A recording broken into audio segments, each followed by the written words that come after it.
Witam serdecznie. Pierwsze forum głuchych.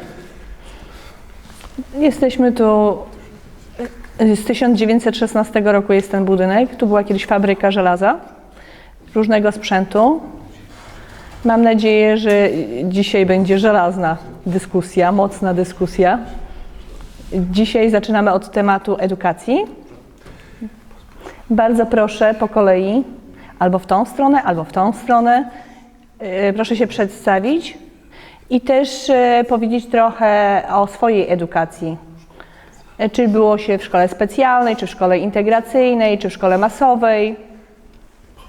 Jaki był ten poziom, jaki macie poziom wykształcenia? Bardzo proszę, kto zaczyna? Która strona?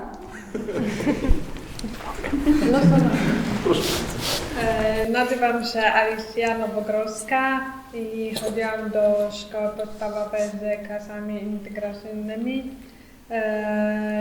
To była szkoła masowa i też chodziłam do gimnazjum w takim samym stylu, a liceum to już była klasa masowa, ale miałam szczęście, że trafiłam akurat na małą klasę, czyli mniej uczniów się zapisało i takie bardziej kameralna klasa wyszła. Jestem po studiach technologii żywności i żywienia człowieka, czy zrobiłam studia podyplomowe z arteterapii, z elementami psychologii twórczości.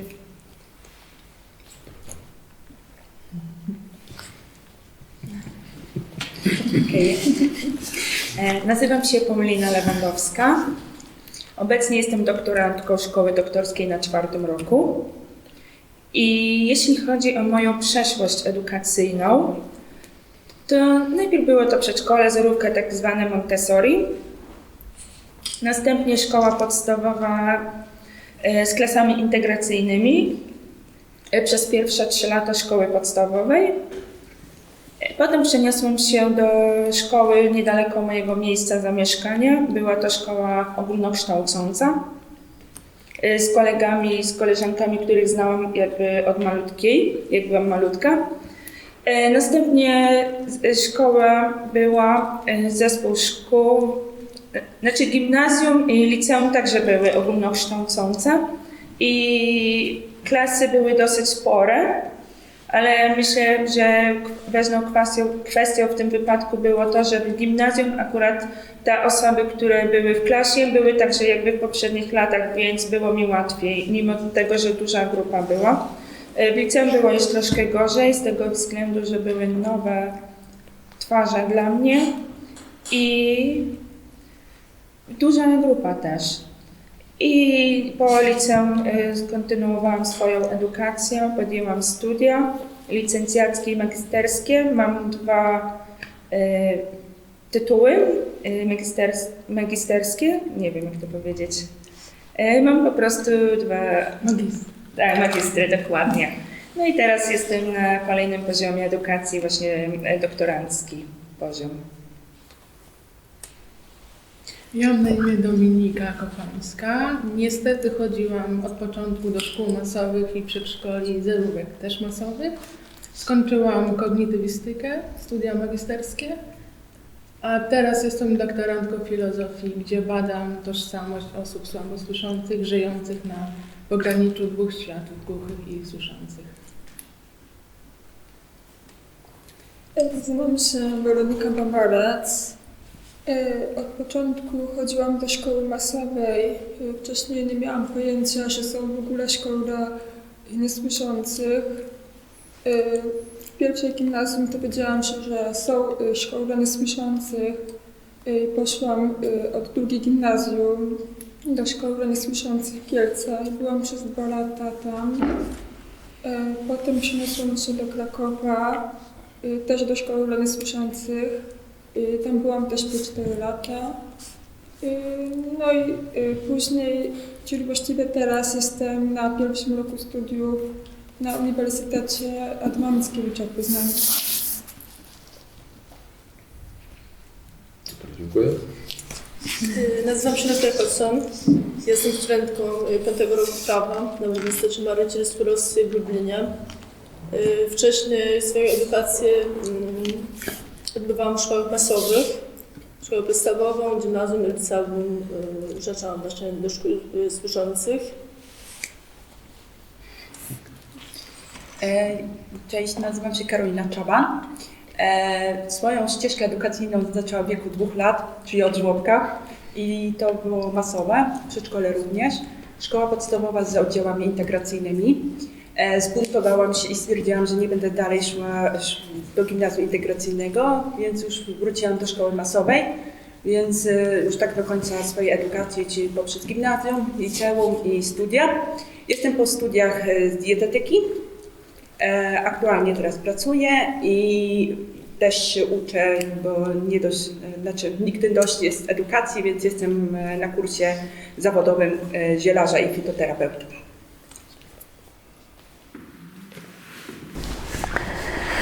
Nazywam się Eugeniusz Morawski. Z pokolenia na pokolenie jestem osobą głuchą, to już jest 3. pokolenie. Urodziłem się w Radomiu, chodziłem do szkoły i przedszkola dla osób głuchych.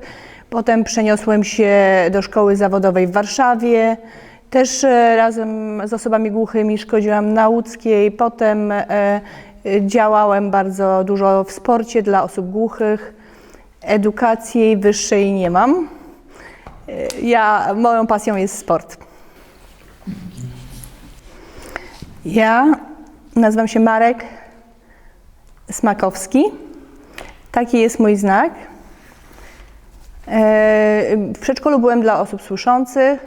Skończyłem przedszkolę, przeniosłem się do szkoły podstawowej do 8 klasy.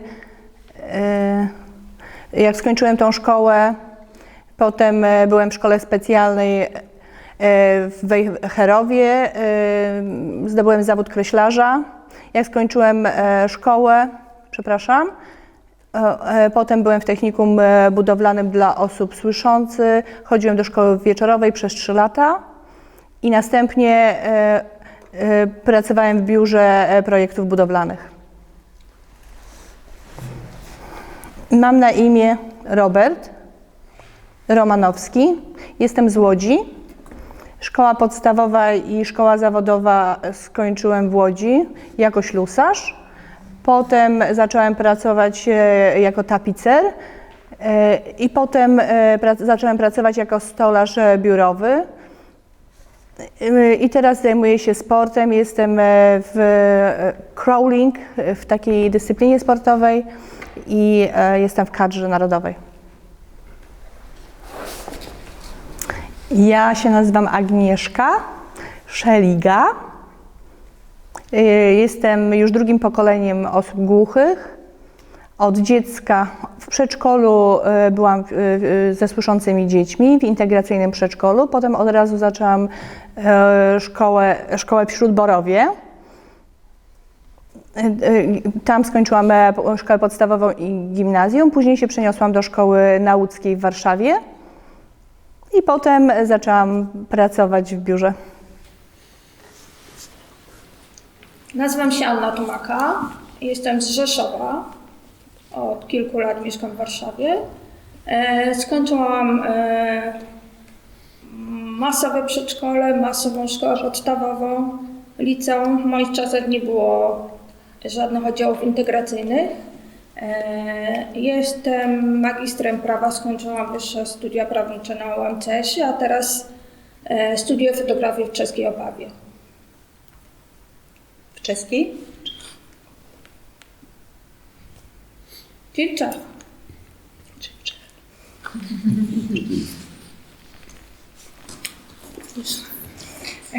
Cześć, jestem Julia Andrzejewska, pochodzę z okolic Mławy. Od początku, od przedszkola chodziłam do szkoły masowej, do klasy 2 gimnazjum. Nie dawałam sobie rady z nauką, bardzo cierpiałam. Rodzice mi wtedy powiedzieli, że są specjalne szkoły dla takich osób z wadą słuchu. I wtedy przeniosłam się na Sakroczymską. Tam poznałam większość, takie środowisko osób niedosłyszących i głuchych. Liceum skończyłam na Łódzkiej. I później zaocznie chodziłam do szkoły jako technik administracji. Pracowałam na stażu też w biurze. No i na razie to tak po prostu zajmuję się dziećmi i obowiązkami domowymi. Dziękuję bardzo. Nazywam się Bartosz Gęsnowski. Chodziłam do przedszkola masowej, potem chodziłam do szkoły podstawowej z oddziałami integracyjnymi. Tam nie radziłam sobie dobrze, bo tam nie była taka dobra edukacja, więc była mama, żeby zmienić jeszcze raz szkołę i zmieniłam do innej szkoły, gimnazjum, gdzie to jest szkoła masowa. I tam było dużo lepiej. Potem zmieniłam szkołę do liceum z oddziałami integracyjnymi z powrotem, dlatego że byłam w klasie z większością z paroma osobami, którzy mają wadę słuchu. Dzięki temu lepiej mogłem uczyć się w szkole. Potem doszedłem na studium artystyczne na architekturę wnętrz, a potem ukończyłam Akademię Sztuk Pięknych na Wydziale Architektury Wnętrz. Ukończyłam licencjackie i magisterskie. Teraz pracuję. Nazywam się Apolonia Rokicka i jestem uczennicą 4. klasy liceum. W tym roku czeka mnie maturę i każda szkoła, każde przedszkole, do jakiego chodziłam, to była właśnie placówka masowa. Trzymamy kciuki za maturę. Dziękuję. Dziękuję za przedstawienie się. Więcej osób było chyba w integracyjnych szkołach, prawda? Tak, więcej. Mam pytanie. Po kolei. Kto chce, to może się zgłosić. Jak wspominacie, czy edukacja wasza była na dobrym poziomie, czy na niskim poziomie? Co było pozytywne, co było negatywne? Ja mogę? W szkole podstawowej i w gimnazjum w Śródborowie pierwszym moim językiem był SJM. Oczywiście wcześniej z rodzicami migaliśmy w domu w PJM-ie, ale w szkole w Śródborowie uczyli nas systemu. Pozytywnych wspomnień raczej nie mam, bardziej negatywne. Teraz powiem tak, niektórych rzeczy po prostu tam w tej szkole nie rozumiałam. Nie uczyłam się na piątkach.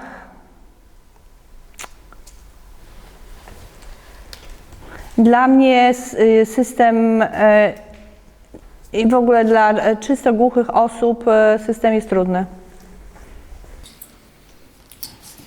W moim przypadku uważam, że największą szkołą życia przeżyłam właśnie w szkole masowej. Uważam, że szkoła podstawowa to był dla mnie wstęp, chociażby może przez to, że mogłam spokojnie się zaadaptować do środowiska edukacji. Natomiast uważam, że dopiero gimnazjum pokazała prawdziwą szkołę życia, że dosłownie mnie czołg przejechał, ale za to bardzo dobrze się zaadoptowałam właśnie w środowisku edukacji czy w pracy, czyli mogłam sobie później poradzić. Dzięki temu też edukacja była trochę na wyższym poziomie, ponieważ w klasie integracyjnej trochę obniżali jakby chociażby oceny, że moim zdaniem nie było adekwatne, czyli do wiedzy i umiejętności. Natomiast przez to, że w gimnazjum oceniali tak, jak oceniali pozostałych i dzięki temu mogłam wypadać równo z równym na tle właśnie osób słyszących w klasie. Także przez to, że gimnazjum właśnie było trudne, to później liceum czy studia miałam taki wyhartowany bardziej charakter i dzięki temu mam dobrze sobie w życiu radę w ten sposób. Patrzę. Także w moim przypadku jest to pozytywne, tak? Dziękuję bardzo. Dziękuję. Ja na przykład w szkole od 1. do 8. klasy, w szkole podstawowej, nauczyciele byli wszyscy słyszący, a my wszyscy głusi. W mojej klasie wszyscy byli głusi. My w czasie lekcji sobie migaliśmy, a nauczyciele nam zakazywali używać języka migowego, kazali nam mówić, ale ja nie mogłam mówić. Oni po prostu nas zmuszali do tego, żeby mówić. No, to było bardzo trudne. Jeżeli robiłem prace domowe, nie mogłem nic zamigać, musiałem wszystko mówić. Z rodzicami w domu migałem, byłem do tego przyzwyczajony, a dla mnie jak papuga normalnie, musiałem coś powtarzać i opowiadać ustnie nauczycielowi. Czułem, że ja do tego po prostu nie pasuję. Jako małe dziecko, teraz jako dorosły, dla mnie jest to naturalne, że ja migam. Nauczyciele powinni też umieć migać, nie umieli migać wtedy. Potrafili jakieś krótkie zwroty mówić w języku migowym, dzień dobry, do widzenia, a teraz się trochę wszystko zmienia, edukacja się trochę zmienia. Pedagodzy kończą studia, magisterium robią. I w szkole łódzkiej, już w całej Polsce, już więcej jest wychowawców, głuchych wychowawców. Dzieci się czują lepiej, po prostu czują tą swoją tożsamość. Ja się czułem bardzo źle. Teraz mój syn na przykład w 4. pokoleniu też jest osobą głuchą, też miga. Kiedyś było zupełnie inaczej. Cały czas kazali się nam wypowiadać oralnie. No to było bardzo trudne. Zmuszano mnie do tego. Dla mnie to było trudne. Uważam, że teraz mają dużo lepiej. No to są takie minusy, plusy z przeszłości i z teraźniejszości. To prawda, bardzo dużo jest takich przykładów w całej Polsce. Jest tak samo, że ludzie czują się zmuszeni. Czy ktoś jeszcze chce się zgłosić? Ja mogę się zgłosić.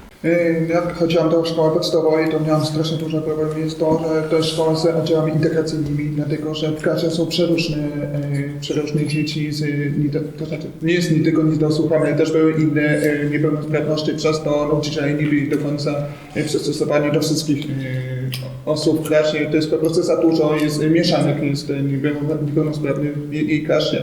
A co dodatkowo, nauczyciele czasem niechętnie chcą się przystosować do potrzeb uczniów, tylko po prostu olewają. No i przez to miałem problem z nauką, bo po pierwsze nie tylko przez to, że jest różnorodność, ale też przez to, że ja rozpocząłem rehabilitację. Więc jak ja rozpocząłem rehabilitację, ja nie byłam w stanie zrozumieć, co inni do mnie mówią, między innymi ci jakie nauczyciele, bo ja rozpocząłem rehabilitację.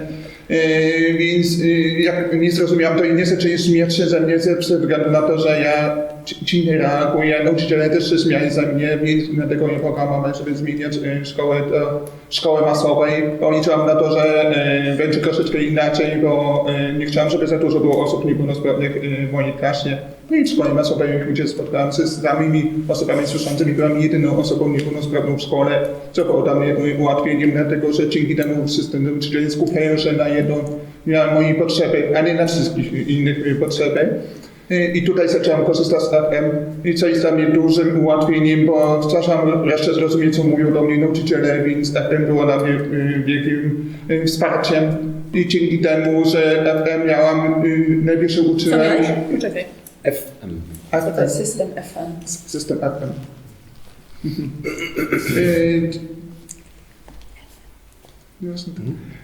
No i dzięki temu, że tak ogarnąłam, to widziałam, było dla mnie tak po luzie, że dałam radę uczyć się i w ogóle miałam dobry kontakt ze słyszącymi. No, byłam tak naprawdę kujonem wtedy w klasie, ale w podstawówce gimnazjum miałam same 2 jedynki, a w liceum same 5, 6, także taka duża zmiana w życiu. Także.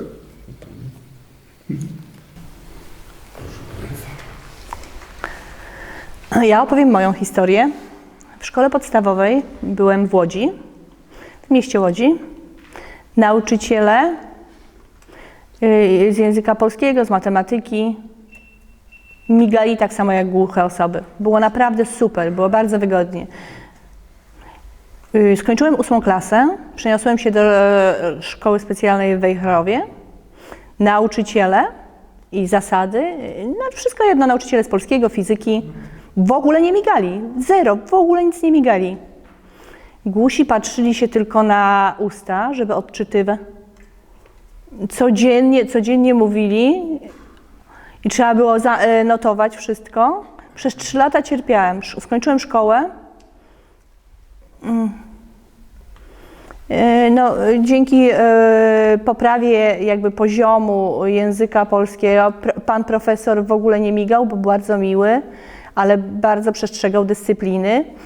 On sam się przyznał, że przyznawał, że głusi nie są głupi. Głusi czasami są leniwi, trzeba ich zmotywować do pracy. Potem czułem Tak naprawdę uczono w systemie, no ale wiadomo, że ja traktuję na równi jakby system i polski język migowy. Dziękuję. Może to, co powiem, to będzie zbyt kontrowersyjne, ale moje doświadczenie ze szkołą masową, nie wiem, czy pan moje doświadczenie może jest zbyt kontrowersyjne, dlatego że odkąd pamiętam, moja edukacja to był jak obóz przetrwania. Mianowicie dlaczego? Odkąd pamiętam, nauczyciele traktowali mnie jako taką może gorszego sortu, gdy na przykład mówiłam, że czegoś nie usłyszałam, nie rozumiałam, no to skup się, Dominika. Później dużo było też zabaw głuchy telefon, ale ja tłumaczyłam, że ja nie słyszę, że no muszę widzieć tylko warg. No to byłam zawsze tą najgorszą, to odbiegającą od całej grupy. Też byłam uczona tego, że osoby słyszące są lepsze. Mianowicie nie znałam w ogóle osób słabosłyszących, osób głuchych. Dopiero pierwszą osobę słabosłyszącą poznałam mając 26 lat. No to dosyć późno. I przez tą moją edukację w szkołach masowych nauczyłam się przybierać maski, mianowicie udawania, że coś rozumiem. Przyznam szczerze, większość moja edukacja, nie wiem czego dotyczyła. Nie wiem jaki temat był na lekcjach, nie wiem co było poruszane w liceum czy w gimnazjum, czego dotyczyły lekcje. Bardzo dobrze zaczęłam udawać, aż trafiłam na nauczyciela z powołaniem, który widział, że coś udaje, ale nieskutecznie. Zostałam przyłapana na tym, że coś mi nie wyszło. Mianowicie zmienił taktykę nauczania, czyli ruszał wyraźnie ustami, pokazywał mi, że jestem słabosłyszącą, nie znaczy, że gorszą. Więc wtedy zdałam sobie sprawę, że odkąd pamiętam, utrudniałam sobie tę edukację, przecież miałam równe prawa przecież dostępu do różnych tam przedmiotów. I dzięki temu nauczycielowi zapomniałam o tym, że jestem uczniem, którego nic nie wyrośnie później, albo nic z tego człowieka nie będzie, a wręcz dodano mi skrzydeł. Więc dopiero studia, mogę powiedzieć studia, koniec liceum, to był najlepszy czas.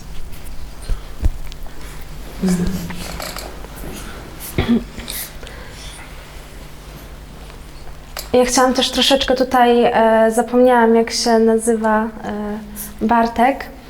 Chciałam połączyć właśnie tutaj troszeczkę na temat szkoły masowej.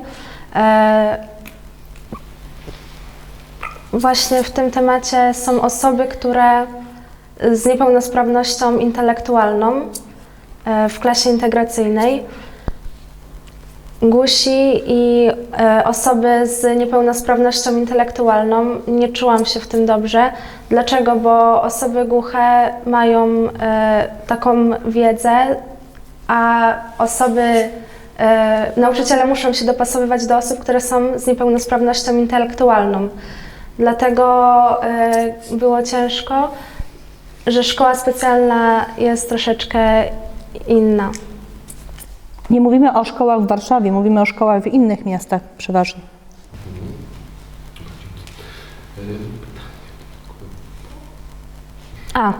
Przepraszam. Dodatkowe pytanie.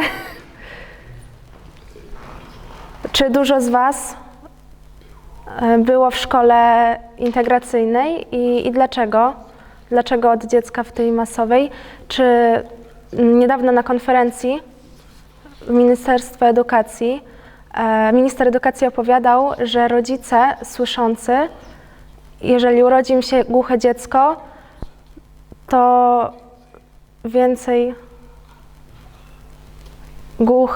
głuchy to będzie 5%.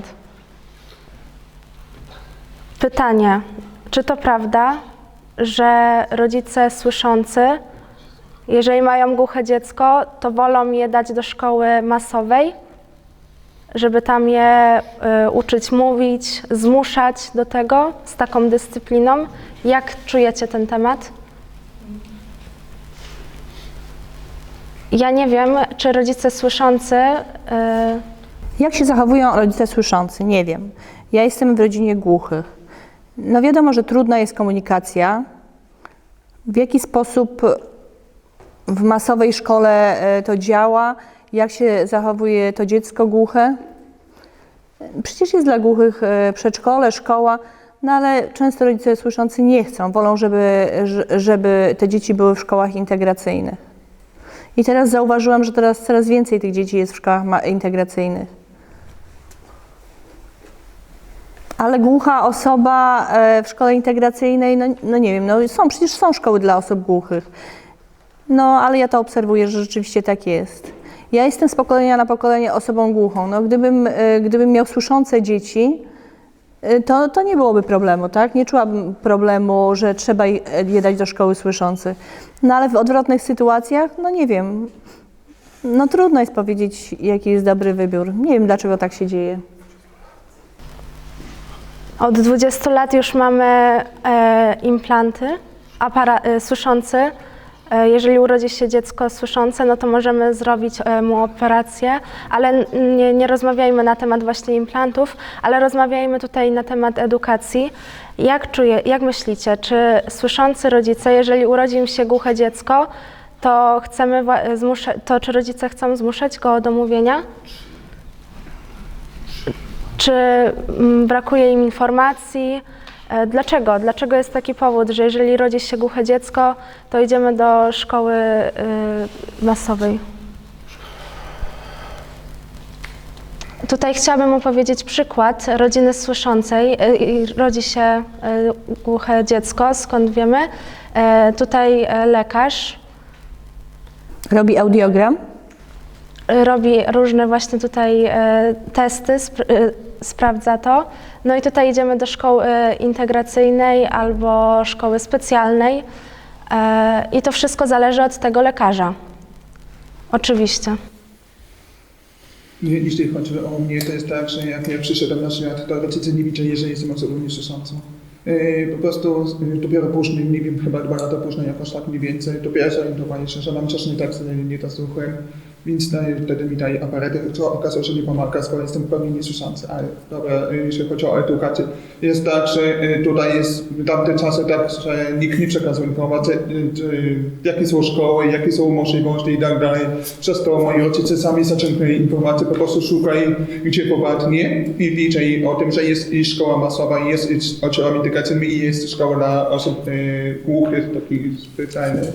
No i moi rodzice w związku z tym, że tak późno się dowiedzieli, że mam taki niedosłuch i zbyt późno też dostałem implant, powoduje to, że nie wiedzą do końca, czy jestem w stanie funkcjonować z dziećmi słyszącymi, po prostu dla nich to jest nowość po prostu.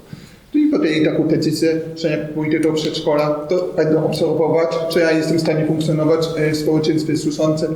Jeżeli uznają, że nie dam radę, to po prostu mnie przenoszą do szkoły, tam trzeba uczyć się języka migowego. Ale okazało się, że w przedszkolu też tam dałem radę i postanowili, że jeszcze chcę dać szansę, żeby zobaczyć, czy daję radę. No i zobaczyli, że jakoś dałem radę z dziećmi słyszącymi, ale oni też podjęli decyzję, że chcą jeszcze mnie wysłać do różnej organizacji, gdzie są inne dzieci niedosłyszące, żeby miało integrację i z nimi. Także tak rodzice podjęli decyzję w ten sposób. W moim przypadku mam rodziców słyszących, ale była pomiędzy nimi walka. Pomiędzy ojcem a moją mamą. Jako że moja mama chciała mnie wysłać do szkoły integracyjnej, natomiast tata uparł się, że ja nie jestem osobą z niepełnosprawnością, więc pójdę do szkoły masowej, że świetnie sobie poradzę. Także ja widziałam 2 różne światy, 2 różne perspektywy. Także to też jest pytanie do rodziców, tak? Widząc, że moje rodzeństwo chodzi do szkoły rejonowej, gdzie ja musiałam dojeżdżać 5 kilometrów, to jednak wolałam tą szkołę masową. Dlatego ten bunt się u mnie pojawił pod koniec klasy podstawówki. Także moja mama zawsze patrzyła pod perspektywę, że do wychowania dziecka, tak? Czyli mam na myśli, że dziecko nie poradzi sobie, takie biedne i tak dalej. A tata, dasz radę Karolina, pójdziesz do szkoły masowej i sobie poradzisz. Także to było śmieszne z punktu dziecka widzieć 2 różne perspektywy z tego punktu. Także... Czyli wsparcie rodziców jest ważne, nie? Wsparcie rodziców jest ważne. Tak. Także... Mój brat urodził się głuchy. Został bardzo wcześnie zaimplantowany, bo jeszcze zanim zaczął chodzić. Także on już sobie pełnił i miał implanty. On poszedł do szkoły masowej, ponieważ bardzo zależało mu na takim kontakcie z rówieśnikami. I Poza tym o matko, nie wiem, straciłam wątek. To zaraz wrócimy. Trzymaj. Chciałam powiedzieć, że doświadczeniem, że moi rodzice są słyszący i dla mnie to było naturalne, że ja pójdę do szkoły masowej z klasą integracyjną i na początku wiadomo, tak trzymaliśmy zasady, że jak dam radę, no to najwyżej pójdę do szkoły dla osób niesłyszących. Jednakże jakoś dawałam radę. Pierwszy rok no to emocjonalnie nie radziłam sobie. Prawie codziennie płakałam po szkole. No bo wtedy, no wiadomo, jako dziecko nie rozumiałam, po co te zadania, po co tyle tych obowiązków, po co tyle tych do pisania, że zamiast po szkole się bawić, odpoczywać, no to jeszcze dużo dalsza praca i rehabilitacja. Pamiętam też poranne jeżdżenie do logopedy. To też była taka moja część takiej właśnie edukacji i to był taki wybór, żebym od małego jak najwięcej ćwiczyłam mówienie i dopiero jak dostałam propozycję implantu, to jeszcze większe efekty z tego wyszły z tej pracy. Bo jak nosiłam aparaty na początku szkoły, no to taka komunikacja była utrudniona i mało co rozumiałam, co się działo w szkole. Bardzo nie lubiłam tablicy, bo ja wiedziałam, że za chwilę nauczyciel będzie mówił do tablicy, a nie do ucznia. I ja tylko czekałam, jak odwróci się z powrotem i powie, ale często nauczyciel wtedy albo skreślali wątek, co powiedzieli do tablicy i wtedy wiedziałam, znowu będę musiała tyle siedzieć z mamą nad lekcjami, żeby wiedzieć, o co chodzi z zadaniami. Także to była taka praca na całej rodziny. To nie była tylko moja praca, żeby jakoś zaliczać te wszystkie lekcje, zajęcia, ale no z całej rodziny. Ja mam właśnie też takie podobne doświadczenia właśnie. Moje najwcześniejsze właśnie te edukacyjne wspomnienia to są takie, że siedzę na stole, siedzę przy stole, przy biurku i moja mama się pochyla nade mną i mnie uczy tego, co było uczone w szkole. Ja bardzo dobrze też pamiętam początki nauki języka angielskiego. Moja mama nie znała ani słówka w języku angielskim, ale miałam takie szczęście, że moja mama chrzestna dała mi w prezencie słownik polsko-angielski, angielsko-polski i ona się ze mną uczyła języka angielskiego, ale na takiej zasadzie, że ona musiała przeczytać, jak się wymawia to fonetycznie dane słowo i ja bardzo dobrze pamiętam właśnie to, że jej kulawo to szło i mnie to kulawo to szło, ale właśnie co mi się podobało w ogóle u mnie w rodzinie, to podział obowiązków, jeśli chodzi o rehabilitację. Z tego względu, że moja mama na przykład poświęcała czas na to, żeby mnie uczyć, żeby ze mną robić zadania, lekcje i tak dalej. Natomiast mój tata był odpowiedzialny za na przykład zawożenie mnie do szkoły, czy nawet na rehabilitację do logopedy. Do Warszawy też musiałam. Pamiętam, raz w tygodniu jeździłam do Warszawy na różne sposoby leczenia mnie, bo moi rodzice próbowali podjąć wszelkie możliwości, żeby wyleczyć mnie z głuchoty, jeśli mogę to tak powiedzieć. I ja pamiętam właśnie cotygodniowe jazdy właśnie w tym celu, żeby pomóc mi jakoś pod Warszawą, na przykład pod Podkowie Leśnej był taki jeden plan. Nie wiem, czy wy też macie takie doświadczenia, ale moi rodzice właśnie, tak, moi rodzice są słyszący, cała moja rodzina jest słysząca. Jeśli ktoś jest niedosłyszący, to ze względu na wiek, czyli 60 puka do drzwi i głuchota przychodzi, czy tam niedosłyszenie. I to mi się wydaje, że to było dla mnie taką naturalną jakby sekwencją tego, że dobra, wszyscy jesteśmy słyszący, urodziło się dziecko urodziłam się słysząca ogólnie. Prawdopodobnie, tego też nie wiedzą rodzice. i okazało się dopiero jak miałam 2 latka, że mam uszkodzenie słuchu, bo zaobserwowali i dopiero w wieku 3 lat zostałam zaparatowana. I dla nich to było trochę takie naturalne, że urodziłam się jako słysząca, to trzeba wrócić do tych czasów słyszenia, żeby dać te możliwości słyszenia dźwięków dla tego dziecka. I dlatego też na przykład była ta rehabilitacja, wysyłanie mnie do szkoły integracyjnej, znaczy do szkoły z klasami integracyjnymi.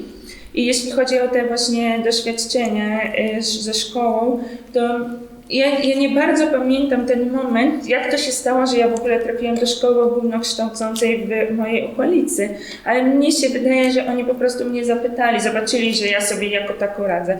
I właśnie to jest ciekawostka, właśnie tak jak ktoś tutaj mówił z kujonstwem, właśnie Bartosz, ale u mnie była podobna sytuacja, że w szkole integracyjnej byłam przeciętna po prostu. Szłam sobie, zaliczałam te wszystkie przedmioty, znaczy nie zaliczałam, po prostu przechodziłam z klasy do klasy. Ale jak poszłam do szkoły ogólnokształcącej, to taki zew normalnie mnie strzelił tej rywalizacji, żeby być lepszą od tych wszystkich słyszaków, bo po prostu wiedziałam, że jak sama się nie przyłożę, jak sama nie zacznę się uczyć, to nikt mi nie pomoże. Szczególnie, że moi rodzice już troszkę tak jakby wycofywali się z tego takiego etapu jakby rehabilitowania mnie na zasadzie pomagania w zajęciach, bo widzieli, że sobie sama daję radę. Tylko to było też kwestia tego, że ja mam taki typ charakteru też, że jeśli czegoś nie zrozumiałam, to ja podchodziłam do nauczyciela i prosiłam, żeby mi wytłumaczył poza lekcjami, o co chodzi z tym, bo ja nie rozumiem. I mi się wydaje też, że dzięki temu inaczej nauczyciele mnie postrzegali i inni uczniowie w klasie, z tego względu, że zobaczyli, że jestem kujonem, dobre oceny, mam zawsze pracę domową i było też takie wykorzystywanie mnie. I ja pamiętam takie sytuacje, że Paulina, możesz mi pożyczyć notatki, bo nie zdążyłam zrobić pracy domowej, czy coś takiego. A potem w klasie, potem na przerwach byłam mimo wszystko sama.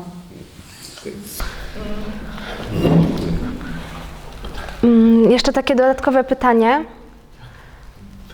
Jak wy, wasi koledzy i różne osoby czujecie, jak właśnie po takiej szkole tutaj mamy gdzieś tam słabiej z wiedzą, czy lepiej?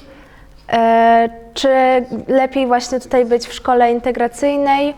Czy to daje nam dobrą wiedzę, dobry poziom wiedzy, czy szkoła specjalna? I też drugie pytanie.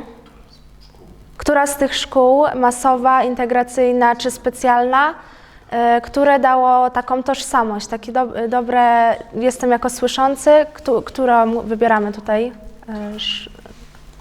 Którą?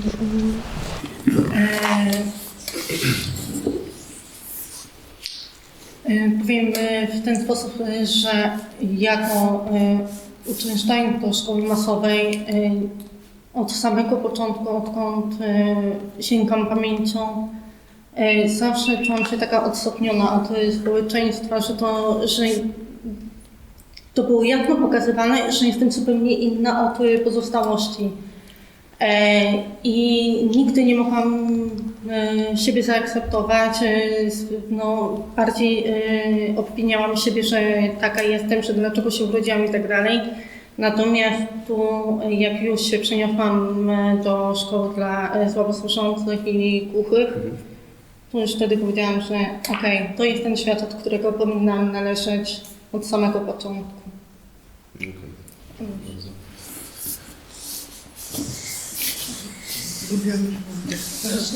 Że ja byłam taką osobą silną psychicznie, więc jeśli chodzi o moich znajomych, to miałam taką zaufaną grupę osób, była garstka, 1-2 osoby, z którymi na przykład mogłam pójść do klubu. Wiadomo, wyłączałam aparaty i byłam szybko przebodźcowana, a miałam tłumacza obok, koleżankę, czy tam kolega, który mi tłumaczył, czego dotyczyła powiedzmy dyskusja. Też w szkole byłam takim typem człowieka, do której osoby powiedzmy nękane czy słabsze psychicznie z niepełnosprawnościami uciekały do mnie, bo wiedziały, że skoro ja jakoś się odnajduję w tym zahartowanym właśnie, to że ja jestem tą bezpieczną sferą. Jeśli chodzi o tożsamość, nie czułam żadnej tożsamości przez bardzo długi czas, więc też sięgnęłam pomocy terapeutycznej, żeby znaleźć, nie wiem, odpowiedzi na brakujące mnie pytania. Problem był większy, gdy poznałam osobę słabosłyszącą i głuchą, więc nie wiedziałam, w którym świecie jestem. Czy może tutaj języka migowego się uczę i może będę miała jakichś takich przyjaciół, czy tożsamość, na kogo będę czuła przynależność, czy może osobę słabosłyszącą. Tylko że każda osoba słabosłysząca inaczej funkcjonuje specyficznie, więc jeśli mam być tak szczera, powiedzieć, czy czuję się, że jestem osobą słabosłyszącą, że mam swoją tożsamość, swoją społeczność, to jednak nie. Jeszcze do tej pory nie czuję się nigdzie, że przynależę. Troszkę tutaj, ale to jest też... No najważniejszą rzeczą jest to, że zaakceptowałam to, że nie słyszę, bo bez tego bym nie poszła dalej. Super. W moim przypadku, jak ja byłam w szkole dla słyszących, czułam też jakby tam nie pasowałam, nie potrafiłam się odnaleźć wśród rówieśników. Gdy poszłam do szkoły dla głuchych i też słabosłyszących,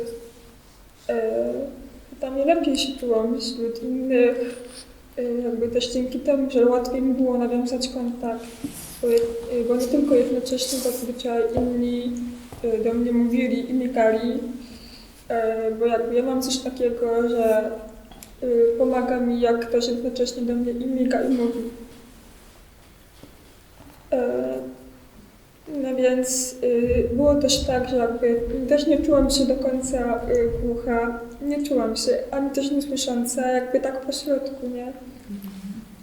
Więc jakby trochę tutaj, trochę po środku. Jakim jesteśmy według mnie? Dzisiaj tego nie rozwiążemy chyba. Ja może jeszcze. Proszę. Ja akurat na przykład w moich czasach nie było żadnych klas integracyjnych, była tylko, jeżeli już to szkoła specjalna, chyba z 50 km od Rzeszowa, z internatem, więc książę mama powiedziała, że no nie, spróbujemy w normalnej szkole, tym bardziej, że tak dopiero po skończeniu 2 lat zostałam zdiagnozowana. Miałam najpierw aparat pudełkowy, a później już tylko jeden aparat. Nie wiem dlaczego z pudełkowego na 2 uszy dostałam 1. Pudełkowy aparat, to masz tutaj aparacik i do tego 2 uszy. Tak. No i się z czymś takim chodziło. Pamiętam, że jeszcze moja babcia specjalnie taki koszyczek na szydełko robiła, żeby się to trzymało, tak? To tak pod koszulką się nosiło. No i właśnie opcją była tylko szkoła specjalna, gdzieś 50 km z internatem, szkoła podstawowa, że jak dostałam pierwsze aparaty, to szybko zaczęłam mówić i od początku się kamuflowałam, bo ja bardzo dobrze czytam z ust. No i w etapie maseczek to wiadomo, chyba wszyscy cierpimy, nie? No i od początku się trochę właśnie kamuflowałam, no to byłam w tej szkole podstawowej zwykłej i bardziej mam wrażenie, że takiej stygmatyzacji dostałam od nauczycieli, a nie od rówieśników. Do dziś pamiętam, że w liceum, to jest dla mnie taka trauma, pani z polskiego zawsze jak miałam coś powiedzieć, to kazała mi wstać i do całej klasy mówiła, a teraz bądźcie cicho, bo Ania ma bardzo złą dykcję. I to mnie ścięło na wiele lat, a najlepsze jest to, że moi koledzy i koleżanki z klasy tego nie pamiętają. Super. Chciałabyś? Tak. Ja jak chodziłam do szkoły masowej i przez całe życie otaczałam się praktycznie tylko i wyłącznie osobami słyszącymi aż do niedawna. W ogóle nie miałam takiego pojęcia, że ten niedosłuch to może być jakaś moja tożsamość i że w ogóle to jest autentyczny mój problem, ponieważ ja wpadłam w taką jakby pułapkę słyszącego dziecka, bo częsta reakcja, gdy ludzie dowiadywali się, że faktycznie nie dosłyszę, to było po prostu zdziwienie i nie widać nic po tobie, jak to, przecież tak dobrze się z tobą rozmawia, nie wiem, jesteś komunikatywna, nie widać, że nie słyszysz. I sama przez bardzo długi czas w ogóle uważałam, że to jest coś stricte złego, że to jest jakaś moja zła cecha, którą powinnam maskować, albo przynajmniej starać się funkcjonować całkowicie tak jak moi słyszące rówieśnicy. przez bardzo długi czas miałam taki bunt w ogóle, że nie chciałam nosić aparatów, bo trwało to aż 2 lata, chyba od 4. do 6. klasy. Chociaż już tak, z tego co pamiętam, to od jakichś 7 roku życia miałam taką fazę, że nie chcę tego w jakiś sposób, to było dla mnie takie kłopotliwe. I faktycznie, tak jak wcześniej wspomniałaś, Magda, dobrze pamiętam? Ania, dziękuję. Tak jak Ania wspomniałaś, często mam wrażenie, że jednak może w moim przypadku to na szczęście nie była taka stricte stygmatyzacja, ale faktycznie po prostu zapominano o mnie właśnie z tego względu, że funkcjonowałam na tyle dobrze, że ten mój niedosłuch nie wychodził na pierwszy plan. Na przykład do dzisiaj pamiętam, że w przedstawieniach szkolnych zdarzało się parę razy, że stałam na przykład w ostatnim rzędzie i radziłam sobie jakoś tylko dlatego, że obserwowałam, co robili rówieśnicy. No i tak, przez to, że uczyłam się rekompensować ten swój niedosłuch, miałam po prostu podgórkę i bardzo długo tego nie dostrzegałam.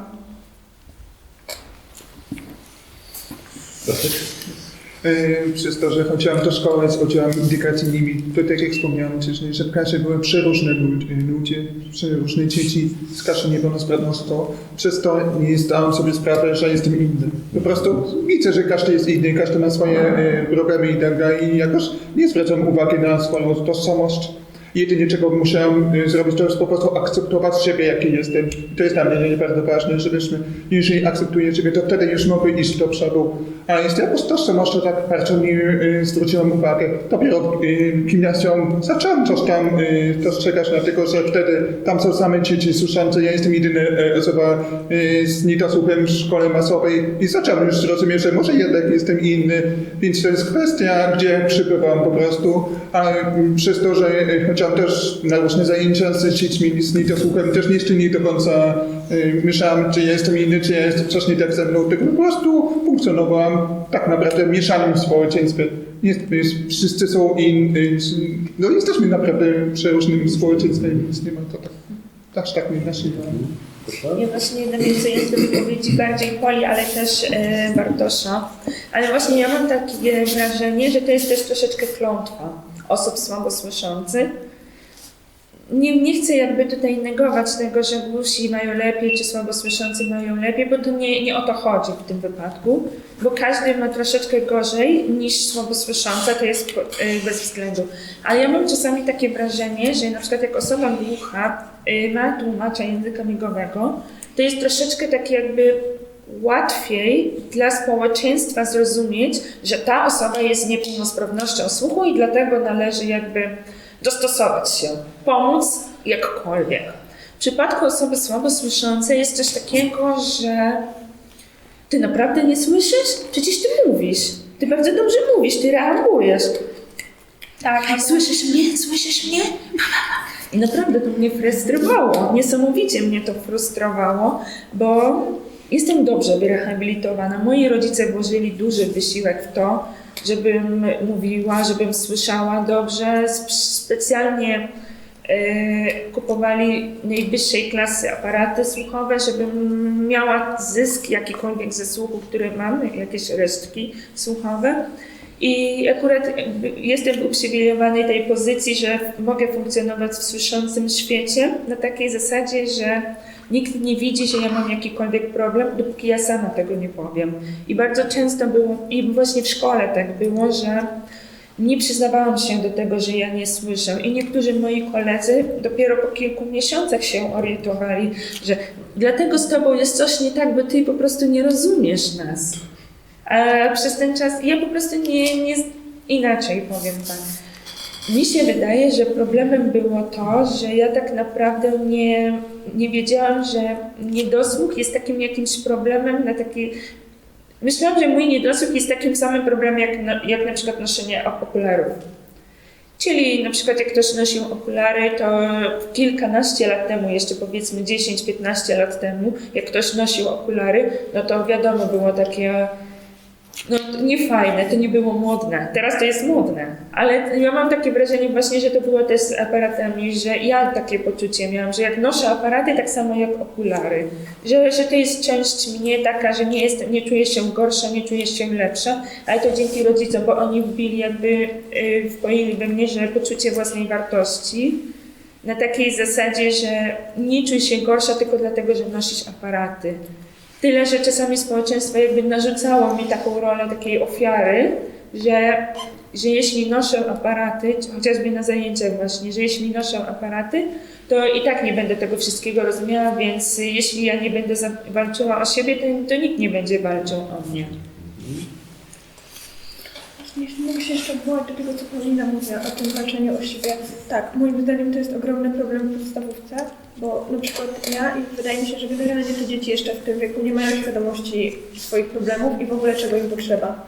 I na przykład w liceum już widzę, że funkcjonuje dużo lepiej i naprawdę mam o wiele mniejsze problemy niż w podstawówce. Właśnie dlatego, że już sama mogę się o siebie zatroszczyć. A wtedy, kiedy był mi potrzebny jakiś taki nauczyciel, który by na przykład zauważył, że chodź tutaj, stań bliżej, albo upewnił się, czy ja słyszę, wtedy nikogo takiego po prostu nie było.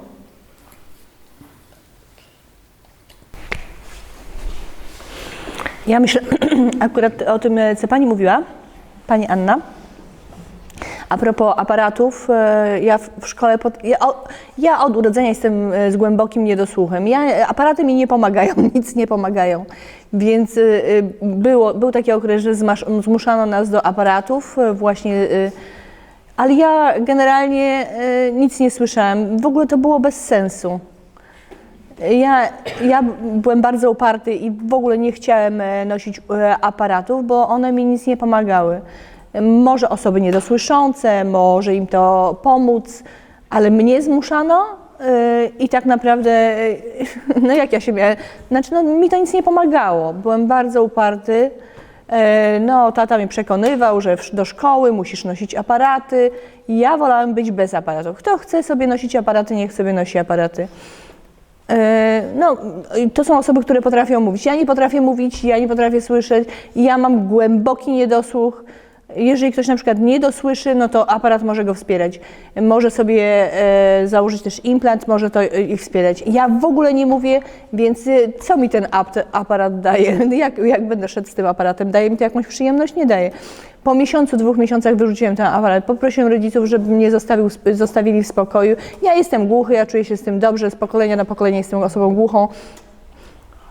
A teraz patrzę na dzieci, nikogo się nie zmusza. Mnie kiedyś zmuszano do tego aparatu właśnie z tym pudełeczkiem powieszonym na piersi. No, było ciężko. Z kolei jak ja się urodziłam, byłam osobą słyszącą, więc poszłam do szkoły masowej. Natomiast później jakby wraz z wiekiem zaczęłam tracić słuch. I na początku dla mnie to było takie bardzo trudne. Jakby wiedziałam, że wszyscy dookoła słyszą, tylko ja nie, jakby była taka jakaś inna. I ciężko było mi to zaakceptować. Też jakby to ukrywałam. Jakby wiedziałam, że ludzie dookoła mnie widzą, że jest jakiś problem, ale ja i tak mówiłam, że nie, jest wszystko dobrze. No tak z perspektywy czasu, na przykład dzisiaj, no wiem, że to było złe, ale wtedy jeszcze jako taka mała dziewczynka, jako dziecko, że nie miałam sobie wystarczająco dużo odwagi, żeby o tym mówić. I pamiętam też sytuację w gimnazjum, jeszcze nie miałam aparatów słuchowych i właśnie mimo, że ja to ukrywałam, było mi już ciężko. Już czułam, że sobie nie radzę. Na przykład też pożyczałam zeszyty od koleżanek. Zawsze mi chętnie dawały.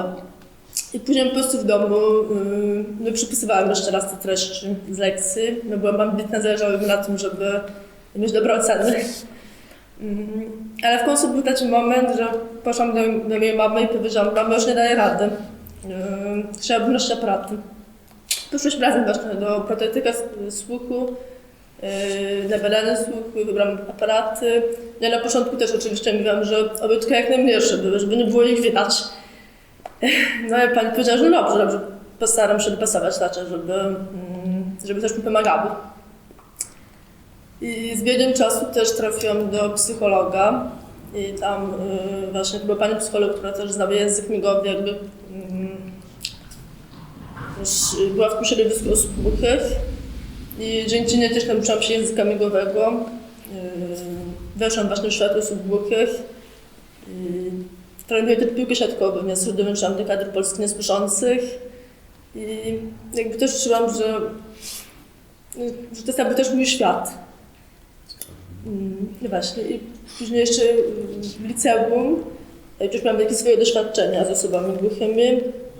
To też tak moja pewność siebie rosła. Już wtedy byłam w stanie na przykład powiedzieć tak po prostu dla nauczyciela, jaki ja mam problem, czego potrzebuję. I też otworzyłam się przed innymi, przed koleżankami, kolegami z klasy. I po prostu stanęłam nawet na godzinie wychowawczej i powiedziałam, że słuchajcie, ja mam niedosłuch, nasze aparaty, mam taką potrzebę, taką.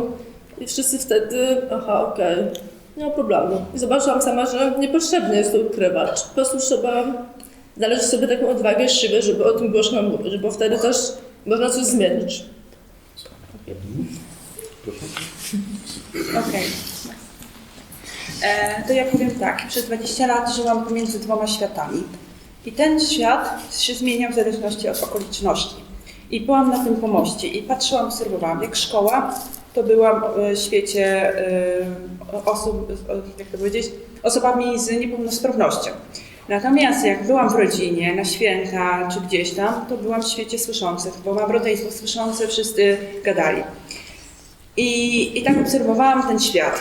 Jak trzeba było przebrać maskę do szkoły, jestem taka słabsza, a jeśli był czas rodzinny w pracy gdzieś tam, to świat właśnie osób słyszących.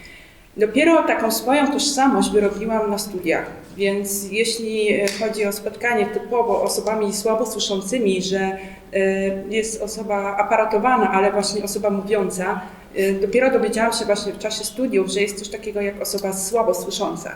I dzięki właśnie wyjazdom zagranicznym, jakieś organizowanie różnych eventów w czasie studiów i tak dalej, dopiero zaczęłam znajdywać podobną grupę do mnie. I wyrobiłam sobie dopiero właśnie taką większą świadomość, pewność siebie, że ja należę jednak do trzeciego świata i my ten trzeci świat jako osoby słabosłyszące tworzymy. I zapomniałam o tej odrębności, że jest jeszcze świat głuchy, tak? No bo to są jeszcze inne potrzeby. Ale to mówię z mojej perspektywy, więc jestem w tym trzecim świecie i promuję ten trzeci świat. Zapraszam. Ja chciałam właśnie nawiązać do tego.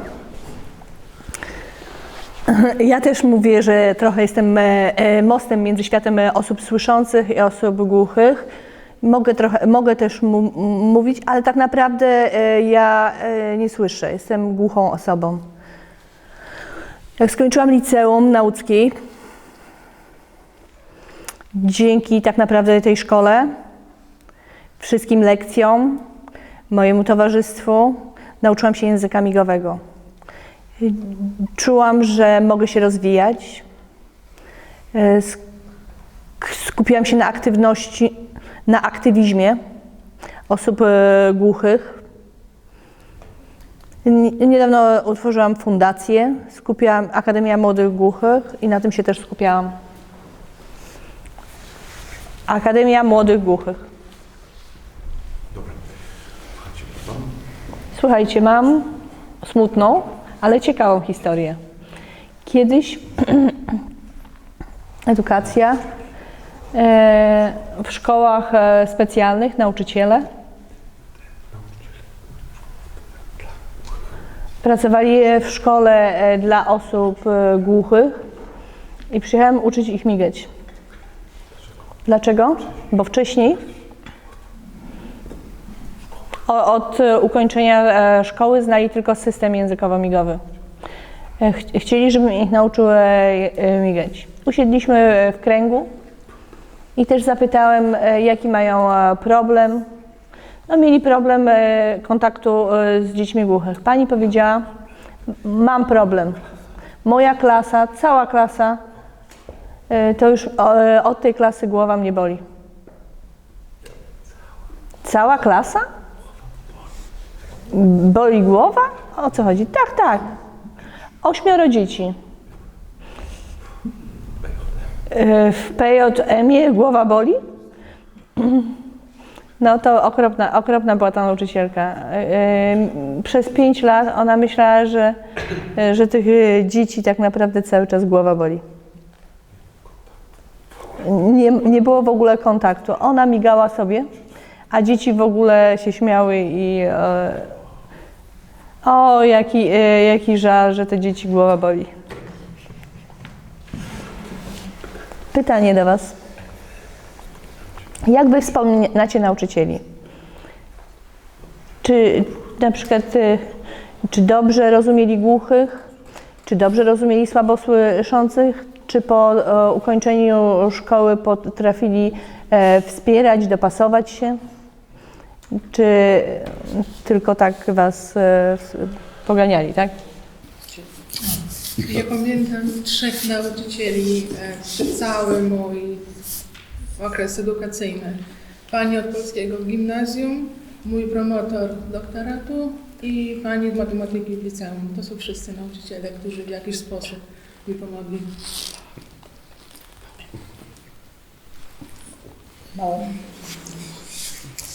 U mnie z kolei też właśnie nauczyciele bardzo pomagali. Myślę, że gdyby nie ich pomoc, to byłoby mi bardzo ciężko. Nawet był taki pomysł, żebym się przeniosła do szkoły dla głuchych albo właśnie do szkoły integracyjnej. Ale tam właśnie pani dyrektorka powiedziała mojej mamie, że jeżeli się przeniosę, to po prostu tam będę najlepszą uczennicą. I z kolei nauczyciele wiedzieli, że jestem mądra, ambitna, zdolna, więc też jakby próbowali mi umożliwić edukację.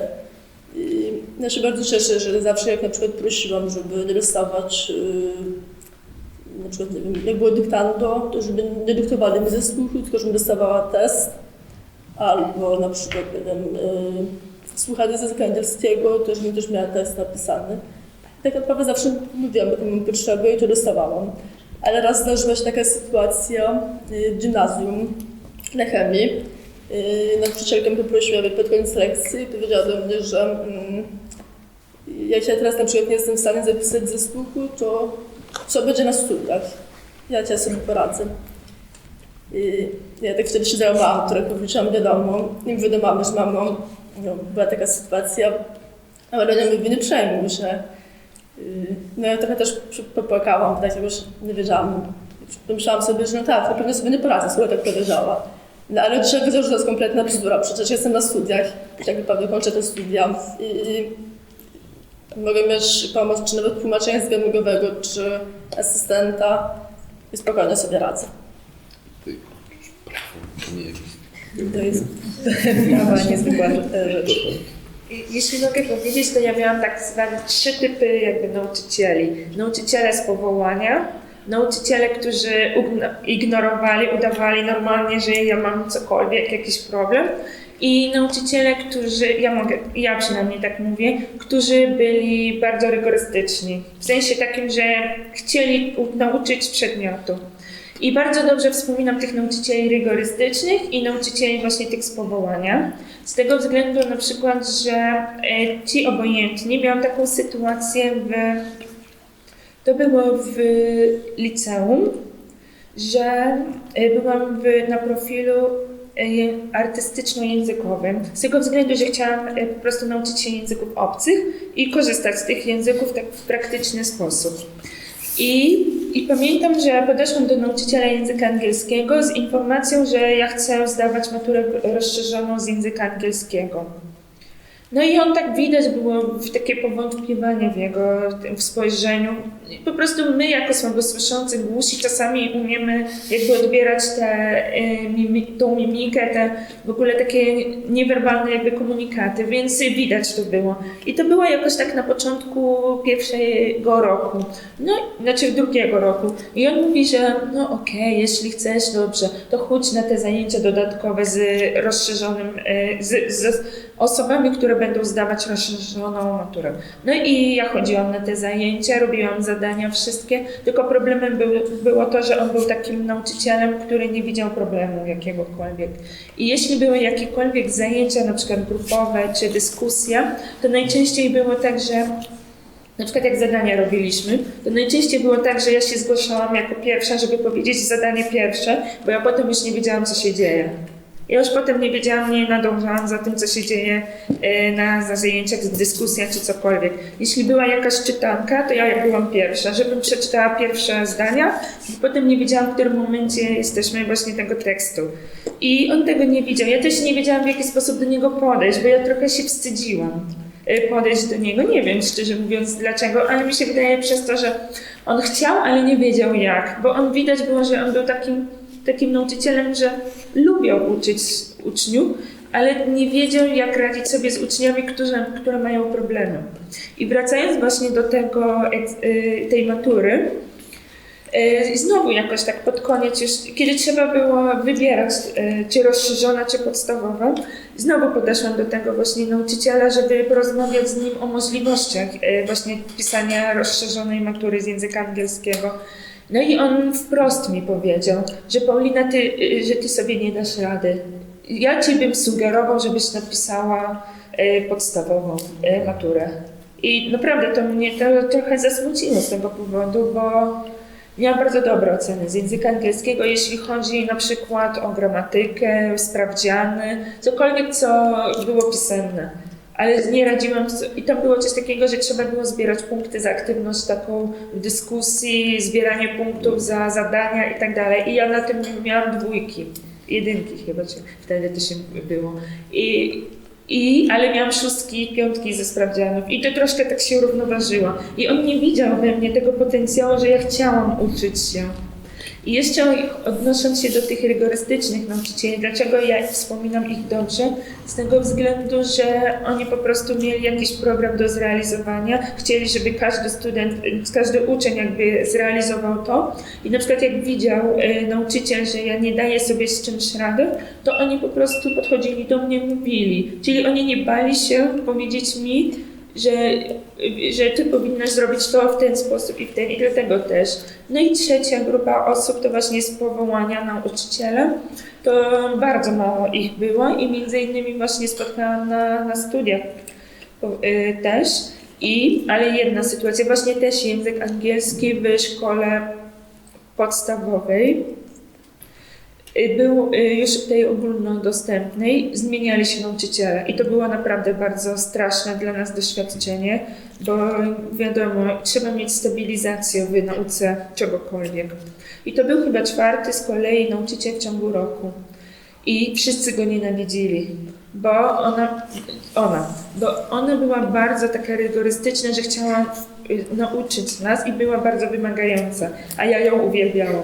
Ja po prostu ją uwielbiałam, bo w końcu ona zauważała moje potrzeby i ona do mnie podchodziła po zajęciach i wyjaśniała mi czasami parę rzeczy i to było bardzo wspaniałe. I ja na przykład pamiętam sytuację, że dzieci się zbuntowały, powiedziały rodzicom o całej sytuacji, że ona wstawia 1, 2 i było spotkanie rodziców z tym nauczycielem plus dzieci przyszły też.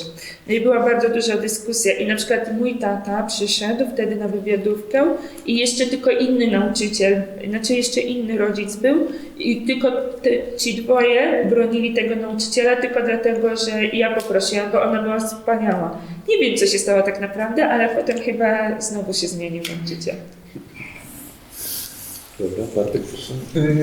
Chciałem tak powiedzieć, to zależy tak naprawdę od chęci tych nauczycieli. Jeżeli nauczyciele chcą pomagać, to pomagają.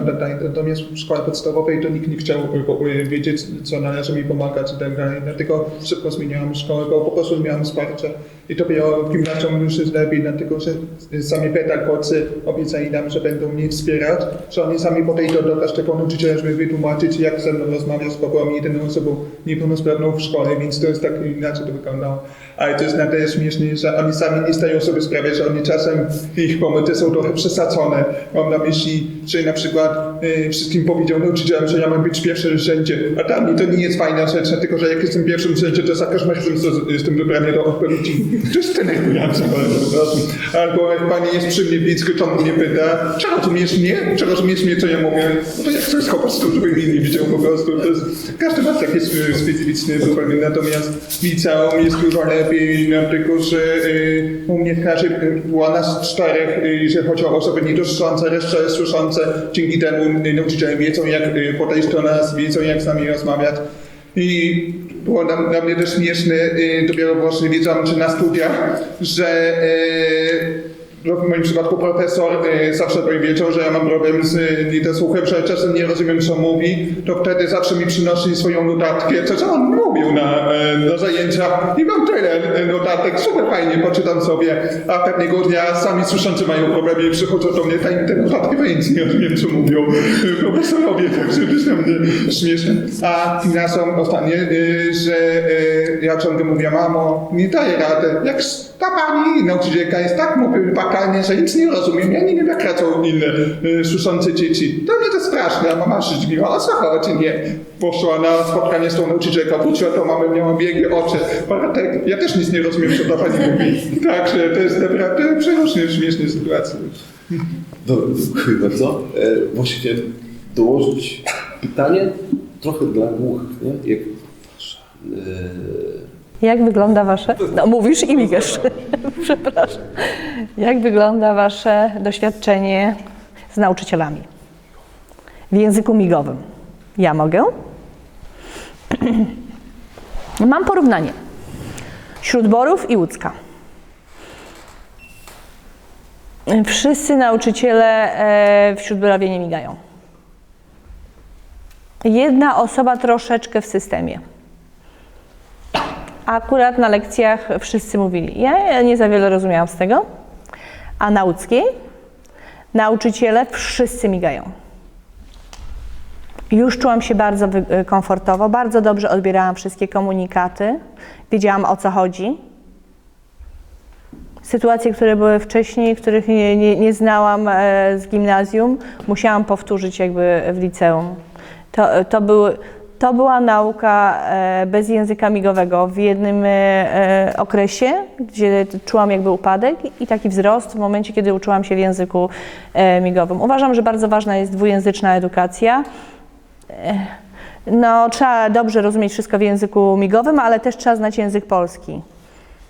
Żeby móc samemu załatwiać różne sprawy, muszę umieć przeczytać, muszę przeczytać umowę, muszę umieć to zrobić. Dzięki łódzkiej uczyłam się tego wszystkiego i rzeczywiście bardzo rozwinął się mój język polski. Dzięki moim wspaniałym nauczycielom i dzięki dyscyplinie, która tam jest, dyscyplinie nauczania. No właśnie. Ona była w szkole na łódzkiej, dużo migali.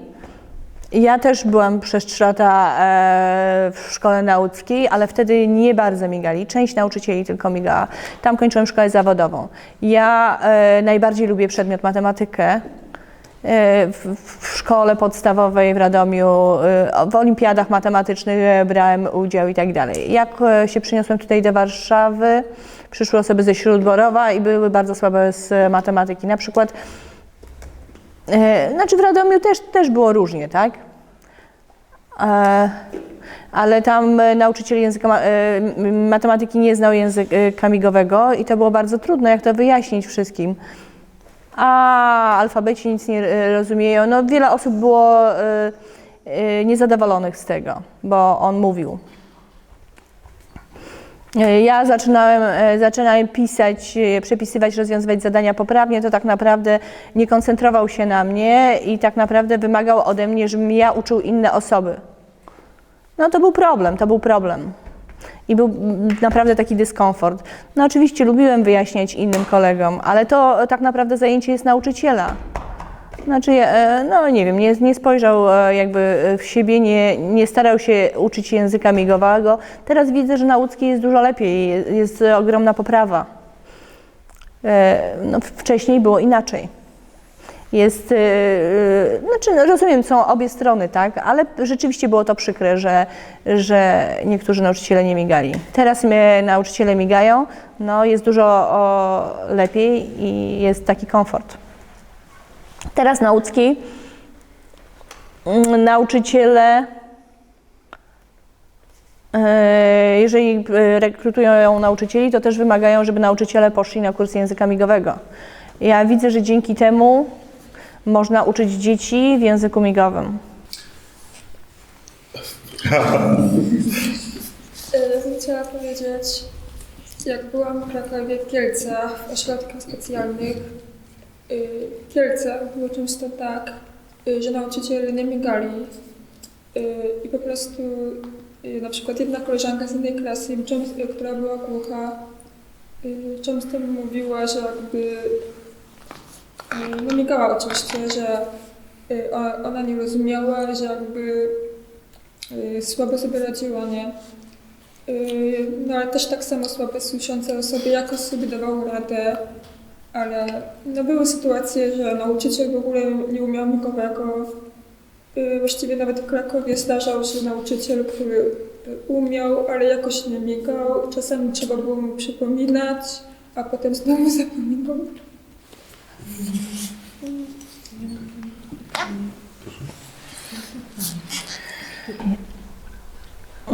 Ja chciałam zapytać, czy kiedyś było tak, że za język migowy dzieci były karane? Tak. Tak było. No właśnie. Na lekcjach ja zawsze migałem.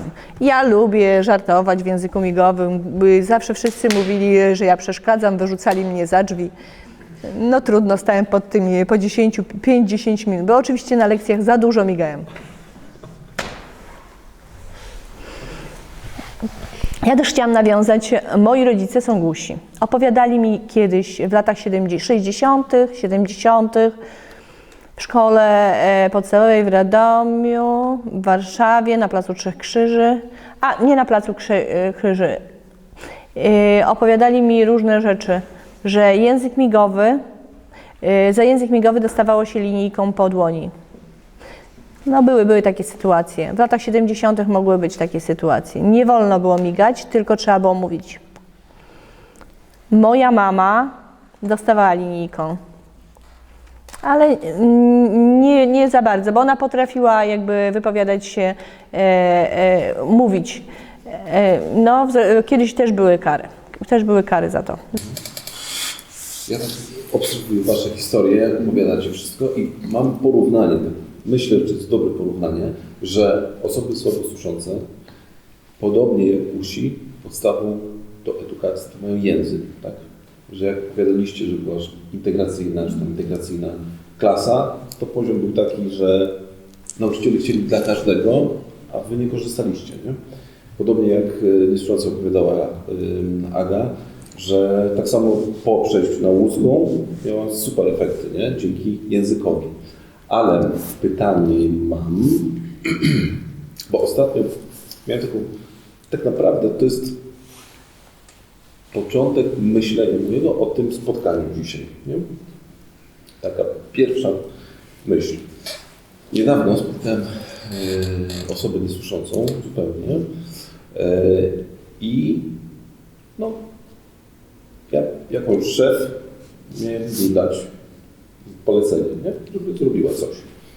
No ja jej dałem polecenie, żeby poszukała na stronie www informacji dla osób głuchych. I ona mi odpowiedziała, że to jest dyskryminacja. Ja mówię, dlaczego? Bo ona nie będzie czytać, bo jej podstawowy pierwszy język to jest migowy. Nie? Ja mówię, no tak, ale ja wiem, że poszukać informacji w języku migowym, to najczęściej trzeba znaleźć kontakt. To jest jedno słowo.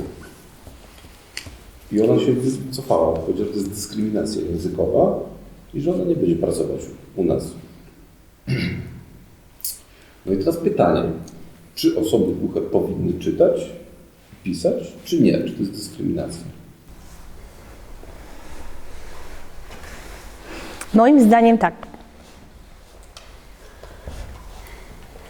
Z mojej perspektywy ja umiem pisać. Wiadomo, umiem pisać. Nie jestem jakby biegła w tym pisaniu, ale piszę. W języku polskim i też piszę i czytam, i też migam, i też mówię trochę. To jest podstawa codziennego życia. Obie te perspektywy. Bez jednej nie mogę sobie wyobrazić życie. Dostaję umowę, nie umiem jej przeczytać. Podpisuję ją, nie zaznajamiając się z tekstem. Przepraszam bardzo. No to nie jest możliwe. Może wy też macie jakieś doświadczenia, że na przykład czytać, ale można się wytłumaczyć, że ja jestem niedosłyszący, nie będę czytać. To ja bym chciała dodać komentarz też związany z edukacją, Ja przez bardzo długi czas po prostu nie rozumiałam tekstu czytanego. Jak poszłam do klasy 4, to wtedy tak szybko rozumiałam, co czytam i najlepiej mi było przyswajać treści jak rodzice. Mi streszczali to za historię, jak były jakieś lektury czy coś. I zmierzam do tego, że wtedy jakoś spontanicznie zaczęłam czytać samodzielnie teksty takie dla małych dzieci, dla niemowlaków na początku historii, takie proste, właśnie po to, żeby jeszcze lepiej posługiwać się językiem polskim. I w 4. klasie pani nauczycielka polskiego tak się dziwiła, dlaczego ja czytam książki dla niemowlaków, a nie dla nastolatków już. Ale mama ufała, że wiem co robię i właśnie w krótkim czasie nadrobiłam te zaległości właśnie w wyrozumieniu czytania tekstów. I potem właśnie zmieniła się moja opinia dotycząca właśnie czego tak naprawdę najbardziej brakuje wśród osób głuchych. Właśnie to, żeby mogli w swoim czasie wybrać jakąś ulubioną książkę, jakąś najkrótszą historię, żeby móc nadrobić w ramach relaksu, nie jako nakaz, nie tak z góry narzucone przez szkołę. Bo niestety, ale język polski jest trudny, to język i też na co dzień nim posługujemy. Nie jesteśmy ciągle tylko w otoczeniu komunikacji ustnej, ale też pisemnej. I właśnie to jest taki mój komentarz. Dzięki. Panowie? Nie? To tablicy. Proszę. Ja myślę właśnie, że jeśli chodzi o czytanie język polski, to żeby każdy szedł w swoim tempie, bo nie wiem, czy to jest komfortowe, gdy ktoś powtarza nienaturalnym ruchem warg. Więc już brzmi to śmiesznie, ale myślę, że jednak indywidualizm jest tutaj istotny, czyli w swoim tempie wszystko zdobywać i dlatego też osoby słabo słyszące, przynajmniej ja rzadko proszę o powtórzenie, bo najczęściej to nienaturalne. Myślę, że na pewno ważne, żeby osoby głuche uczyły się języka polskiego, ale ważne jest tutaj takie indywidualne podejście do nich. Na przykład w przypadku, jak teraz na przykład uczę się języka angielskiego, który jeszcze tak słabo znam, mam taką nauczycielkę, która sama mnie uczy i tak w indywidualny sposób do mnie podchodzi, czyli że tak powoli, że nie przyspiesza czegoś i zawsze jak zauważy, że coś nie rozumiem, to mi tłumaczy i też w taki podobny sposób podchodzić do osób głuchych. To nawet było wspomniane właśnie na tej konferencji w zeszłym tygodniu, że język polski, czy tam w sensie języki oralne w przypadku osób głuchych powinny być uczone jako język obcy. I ja na przykład z tym się też zgadzam, z tego względu po prostu, że na przykład jak osoba głucha, dziecko głuche urodzi się, to naturalnie dla niego jest przyswoić jakby język migowy poprzez wzrok. To jest naturalne dla niego. I na przykład jak takie dziecko już tak podrasta i trzeba uczyć właśnie tego dziecka tego języka jakby pisemnego, oralnego, to już jest takie to wymuszane w sposób, żeby czegoś nauczyć. Czyli to już jest uczenie, a nie przyswajanie. I to było też wspomniane na konferencji. Ale właśnie też odpowiadając na pytanie, ja uważam, że osoba głucha powinna jak najbardziej przyswoić właśnie język polski, czy tam inny język oralny, foniczny, z tego względu, że po prostu tak funkcjonuje świat mimo wszystko. My jesteśmy mniejszością słabosłyszących, głusi, chociaż to się zwiększa, bo Światowa Organizacja Zdrowia mówi, że w 50 roku to będzie nas bilion ileś tam osób z uszkodzeniem słuchu, 50 chyba milionów. I tak, bardzo ważne jest to, żeby właśnie uświadamiać sobie, że to może paralelnie działać, czyli nauka języka migowego plus języka, powiedzmy, fonicznego, na takiej zasadzie, że to powinno jakby być dostosowana ta nauka języka polskiego, na przykład pisemnego, i też nie przymuszać osoby głuchej do mówienia, bo to nawet nie chodzi o to, żeby mówić w języku fonicznym, ale żeby po prostu umieć, tak jak inne języki obce, język angielski, chiński, szwedzki i tak dalej, żeby umieć komunikować się z tym, ze światem zewnętrznym. No bo na przykład osoby głuche mówią, że mają swoją kulturę, swój świat, swój język i ja to na przykład akceptuję, ale też, żeby się nie zamykać na to, że jest świat poza tym, poza tą kulturą głuchych, że jest świat foniczny, że ludzie się komunikują i jak najbardziej osoby słabosłyszące czy słyszące mogą się nauczyć języka migowego, ale też nie możemy przymusić ich do tej nauki. Z tego względu, że po prostu to jest jakby wolność wyboru. Chcieć bądź musieć nauczyć się tych języków. Tak jest. A ja mam takie pytanie, czy wtedy jak jest ten kontakt, to wtedy jak jest napisany kontakt, tak, jak Pan przytoczył historię, no to w jaki sposób wtedy osoba głucha wolałaby zamiast konta, to po prostu wyda migany filmik, tak? No chyba tak, że każdy dział miał być zamigany. Bo ja zaczęłam rozmyślać, w jaki sposób to inaczej miałoby być. Ja bym chciała powiedzieć, jak ja byłam w szkole dla niesłyszących, to było takie środowisko głuchych, słabosłyszących i to była dla mnie taka też bańka jakby, w której się dobrze żyło, przyjemnie. No jakby takie zamknięte środowisko. Tylko że jakby żyłam tylko w tej bańce i że jakby bardzo mało z niej wychodziłam. I ja jakby się tak do niej przyzwyczaiłam, że jak już wychodziłam poza tą bańkę, to czułam się inna. Trudno mi było się gdzieś tam poza tą bańką jakby... No właśnie. Myślę, że ważna jest taka jakby integracja osób, które żyją w tym otoczeniu, w kulturze głuchych, z osobami też słyszącymi. Ja na przykład słyszałam, że jest w Krakowie też taka fundacja, która organizuje takie warsztaty bardzo fajne, teatralne dla osób głuchych, słabosłyszących i niesłyszących, głuchych, słabosłyszących i słyszących.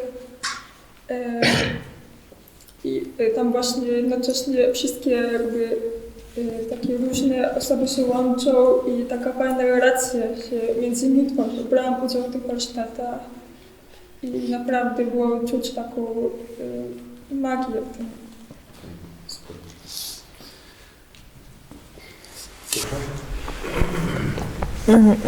Ja dostaję na przykład treść e-mailem, nie rozumiem tego, wysyłam to tłumaczowi, z tłumaczem łączę się online i wtedy dopiero wiem, jaka jest tego treść. No wiadomo, że jeżeli to są jakieś ważne, odpowiedzialne dokumenty, no to jest potrzebny tłumacz, żebyśmy to zrozumieli dokładnie. Ja przepraszam, ale jaki tłumacz? W sensie na język migowy, tak? Najpierw wysyłam tłumaczowi do przeczytania, a potem łączę się z nim na kamerce i on mi wyjaśnia to w języku migowym. I wtedy dopiero mogę to podpisać. A jeżeli nie rozumiem i na przykład muszę iść do urzędu, no to muszę iść z tłumaczem. Znaczy nie chodzi o lekarza, chodzi o dokumenty i urzędy. Ja mam pytanie do Ciebie. Jak się z tym czujesz w ogóle? Że musisz, jako że nie... Muszę, bo kto mi pomoże? Moi rodzice są głusi, brat, siostra głusi. No najlepiej, żeby przetłumaczył mi to tłumacz. To jest dla mnie podstawa. Jak długo czekasz na tłumacza? Mogę od razu zadzwonić. na komórce. No, jeżeli na przykład do biura mam iść z tłumaczem, no to muszę poczekać dzień, dwa, no tak, żeby miał wolny termin i wtedy idę do urzędu z nim. A tak to zdalnie mogę od razu porozmawiać, wyjaśni mi, o co chodzi. Mam na przykład, jeżeli oglądasz film i nie ma tłumacza języka migowego, są napisy. Jak ty to rozumiesz? Napisy? Ja trochę rozumiem napisy. Ale wiesz, no co innego jest tekst taki urzędowy, jak napisałem, a napisy to jest prościej. Przy tekście takim urzędowym to wolę zadzwonić do tłumacza, bo jak na przykład błędnie coś podpiszę, no nie chcę za to odpowiadać. Tak. Ja chciałam nawiązać do tematu dyskryminacji. To tak naprawdę zależy od osoby, co ona o tym myśli. Też na przykład zależy, co jest napisane w tekście. Ja mam to przetłumaczyć. Ja na przykład, znaczy, to jest trudna sytuacja, ja nie mogę tego ocenić. Głusi niekoniecznie muszą dobrze rozumieć język polski pisany, ale podstawowe słowa, proste zdania powinni to rozpoznawać, powinni wiedzieć, o co chodzi. No właśnie, na przykład umowa o pracę albo BHP, regulamin BHP trzeba w pracy podpisać. No głuchym jest ciężko to przeczytać, no to jest też odpowiedzialność. Głusi często idą na skróty. Podpisałeś, kolega? Podpisałeś? Dobra, to ja też podpiszę. A nie, no nie powinno się tak robić. Tak, bardzo często, bardzo często. Ja wiem, ja jestem ze środowiska głuchych, ja doskonale wiem, jak to... Podpisałeś? Aha, dobra, no to ja też podpiszę. To ja tak samo podpisuję. Bardzo często tak się dzieje. Wiecie o tym, że tak się dzieje? Ja. Mi się wydaje, tak, umowa o pracę, BHP, nawet wyrok sądowy, to są teksty, które są dla zwykłego człowieka trudne do zrozumienia. Ale mam jedno pytanie, czy na przykład oglądacie polskie filmy z polskimi napisami? Albo w ogóle filmy z polskimi napisami, czy sobie radzicie?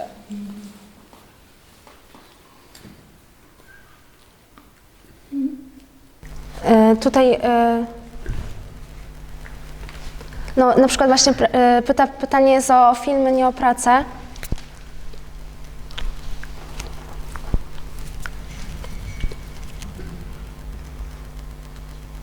No lepiej, jeżeli jest migowy, bo wtedy jest tak w 100% zrozumiane, a tutaj z napisami nie ma takiego 100% zrozumienia. No wolę migowy. Albo i napisy, i migowe, i właśnie wtedy mogę to podpisać. Ale chociażby na przykład media społecznościowe. I ja bardzo często na przykład trafiam na komentarze, czy też posty pisane przez osoby głuche, no bo jednak troszeczkę się wyróżniają. I chcę, abstrahując właśnie od tego tematu, bo ja to rozumiem, że na przykład umowy jakieś prawne, czy przepisy BHP są bardzo trudne, bo nawet dla słyszących osób są bardzo skomplikowane. Ale na przykład takie z codziennego życia teksty, czyli na przykład właśnie media społecznościowe, bardzo popularne. I na przykład czy to też nie trzeba patrzeć się w odwrotny sposób, że na przykład jak wy piszecie coś, komentujecie coś, to czy nie chcielibyście też być rozumiani przez osoby słyszące? Bo ja na przykład, przez to, że jak nie miałam kontaktu z osobami głuchymi, to też nie znałam tej gramatyki osób głuchych piszących. I bardzo często miałam taki problem, że ja musiałam się skupić, żeby zrozumieć, co osoba głucha miała na myśli. I to też właśnie to jest taka refleksja jakby dla osób głuchych. Czy wy też nie chcielibyście, żeby to działało w dwie strony? Nie tylko, żebyście wy byli rozumiani żebyście wy rozumieli treści, które są w świecie, czyli telewizja, dokumenty cywilnoprawne i tak dalej, ale też żebyście wy byli rozumiani przez osoby słyszące. No nie ukrywajmy, ale świat jest słyszący. Media społecznościowe też są pisane w gramatyce, stylistyce języka fonetycznego.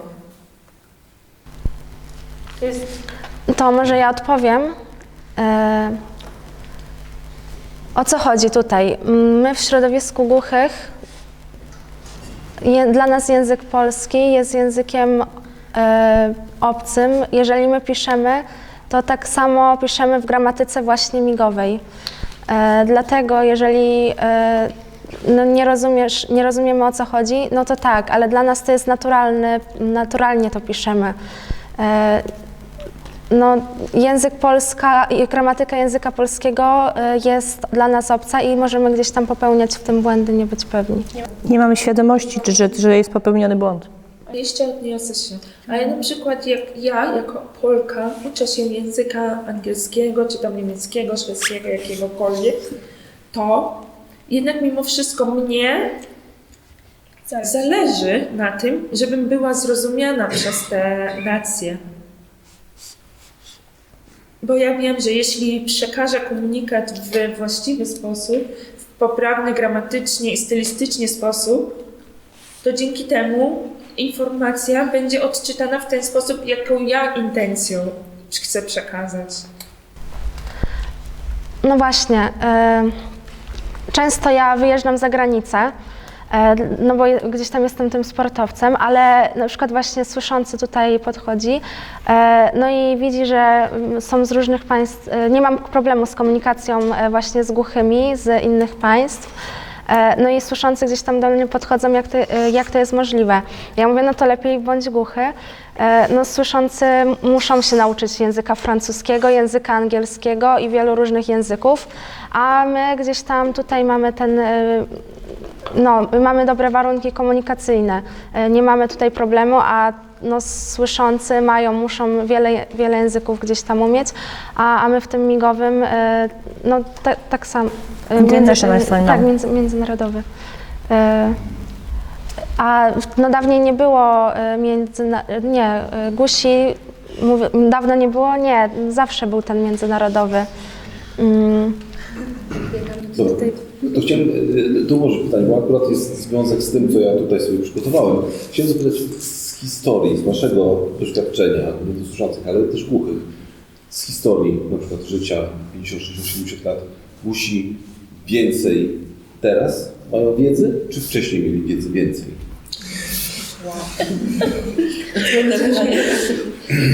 Ale słuchajcie, Co rozumiesz przez wiedzę? Bo ja trochę tak... Świadomości, umiejętności życiowych, więcej potrafili, więcej przyjmowali, czy mniej. Ale proszę, żebyśmy nie robili tak, że wspólnie, dobrze? Jakie macie doświadczenia? Macie kolegów, znajomych, niesłyszących itd. Czy oni na przykład patrzycie i mówicie, on ma świadomość, ale w połowie na przykład. Albo jest jest lepszy ode mnie. Albo, nie wiem, dziadek, babcia, zdolny. Teraz jak czujecie? Proszę. Mój znajomy opowiadał mi, że dawniej głusi dobrze czytali. Dlaczego? Ponieważ dawniej nauczyciele bardzo mało używali języka migowego, tylko mówili. No i głusi byli tutaj zmuszani, gdzieś tam tak przymuszani do tego, nie mieli wyjścia. Po prostu musieli nauczyć się czytać właśnie z ruchu warg, pisać tą gramatykę. No prawda, czasami popełniali błędy, ale poziom wcześniej był większy. Teraz widać, że troszeczkę się obniżył. No, mniej czytamy, mniej staramy się. Wcześniej byliśmy gdzieś tam bardziej tak musieliśmy, a teraz wszystko jest na gotowe, nie chce nam się i... Czy mogę?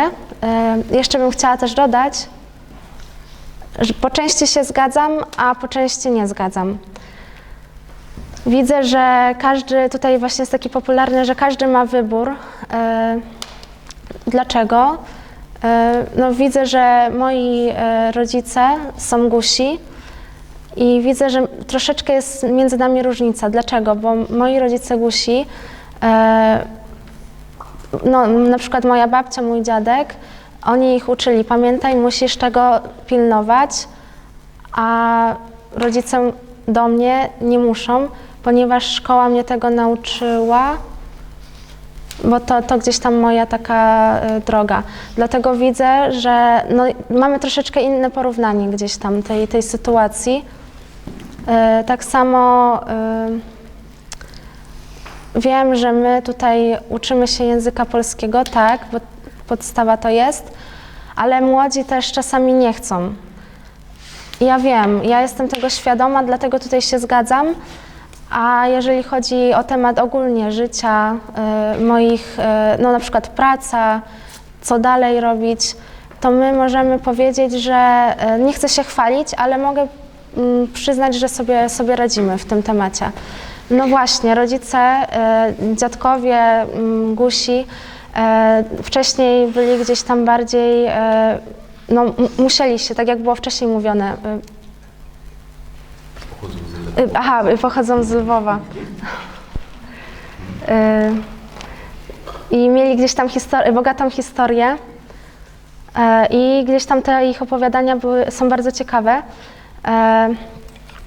że teraz, no właśnie dobrze, tutaj było po części się zgadzam, po części nie i ja tak samo, to zależy. Gusi mają gdzieś tam ciekawe historie, wcześniej jak było, no teraz jest większy poziom, no ciężko to porównać. Młodzi też mają gdzieś tam, są aktywni, też są inteligentni, mają dużą świadomość.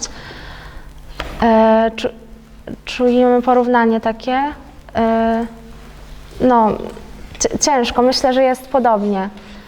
Dawniej no, gdzieś tam nie było na przykład pedagogów głuchych, słyszących, nie. Teraz czuję, że gdzieś tam to jest takie porówni, że są pedagodzy głusi dla dzieci, a że gdzieś tam jak była słysząca, no to ciężko było z tą komunikacją.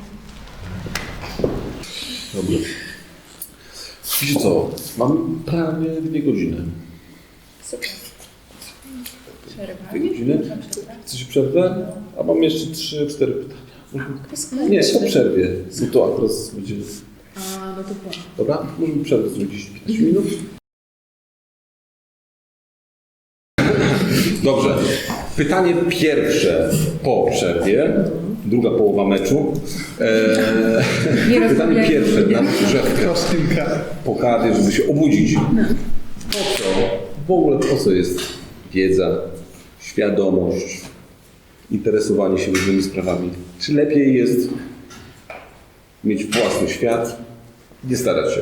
Wy dużo opowiadaliście, że starałyście się tak, zdobywać wiedzę. Potrzebne to jest? Można żyć sobie lekkim życiem. Proszę.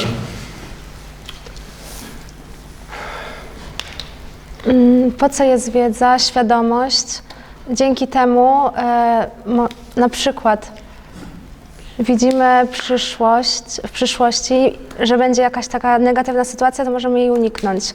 Też na przykład jeżeli komunikujemy się z drugim człowiekiem, to wiemy, jak właśnie po takiej rozmowie, takiej miłej, sympatycznej czujemy się dobrze.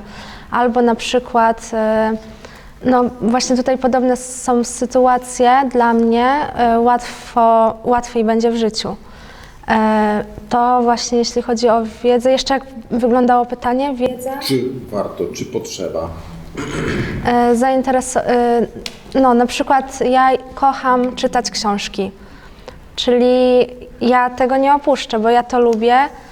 W czasie wolnym, no mogę powiedzieć, że to jest taki mój zamknięty świat, że czytam te książki, to po prostu lubię. Każdy ma własny, na przykład, no nie wiem, tłumacz może powiedzieć, no nie mogę ocenić, ale może na przykład tłumacz lubi tłumaczenie. To też jest jego taki zamknięty świat. Po co to jest?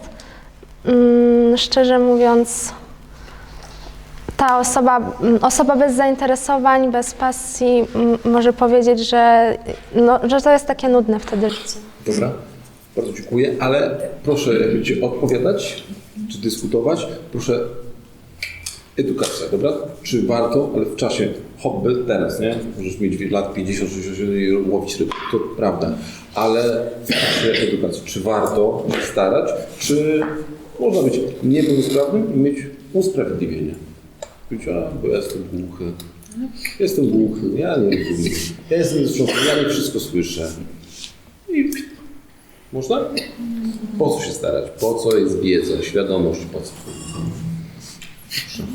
Ale właśnie czytam książek to jest skutek uboczny, jakby właśnie posiadania wiedzy na temat świata, też samorozwoju, takiego osobistego rozwoju. I to jest też jakby część tej edukacji, tylko to jest taka edukacja nieformalna już. I mi się wydaje, że może nawet powinniśmy też o tym rozmawiać, z tego względu, że cały czas się skupiamy na tej edukacji takiej formalnej, w sensie szkoła, uczelnia, ale jest jeszcze ten cały taki jakby obszar tej edukacji nieformalnej, takiej, w której poznajemy życie, świat i kultury, ludzi poznajemy i całą tą rzeczywistość.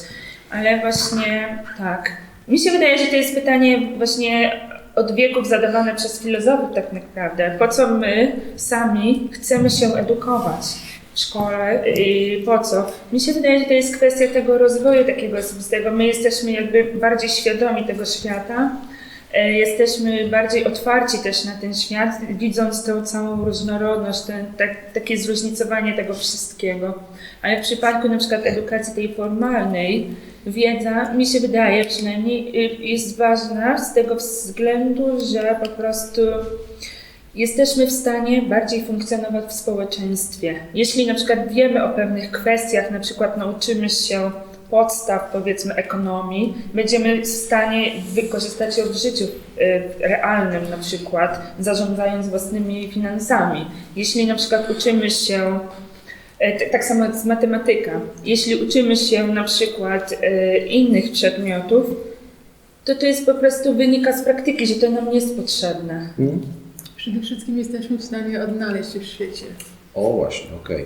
Dostosować. Proszę? Ja uważam, że bardzo ważne jest właśnie posiąść tą wiedzę, ale też trzeba mieć świadomość z tyłu głowy, że co z tego, że ja idę do szkoły, jeśli ja rozwijam kompetencje twarde, które są potrzebne do pracy, bo już abstrahując, kończymy edukację i żebyśmy się umieli odnaleźć na rynku pracy, to gdzie jest kompetencje miękkie? Na przykład w szkole nie uczą na przykład prezentowania, o rozmowę o pracę, nie uczą, nie wiem, zaradności w życiu, a przede wszystkim zarabiania pieniędzy. No i kto? I co z tego, że ja będę miała same piątki, gdzie ja nie będę umiała zarabiać pieniędzy? Tak. Chciałam powiedzieć.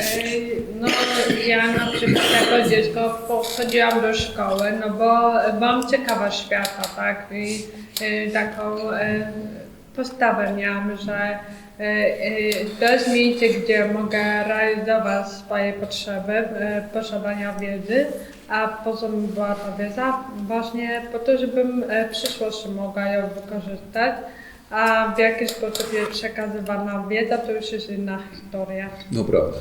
Proszę. No właśnie tutaj to, co wszyscy mówili, to też bym chciał dołączyć, że na przykład czytanie książek to jest hobby.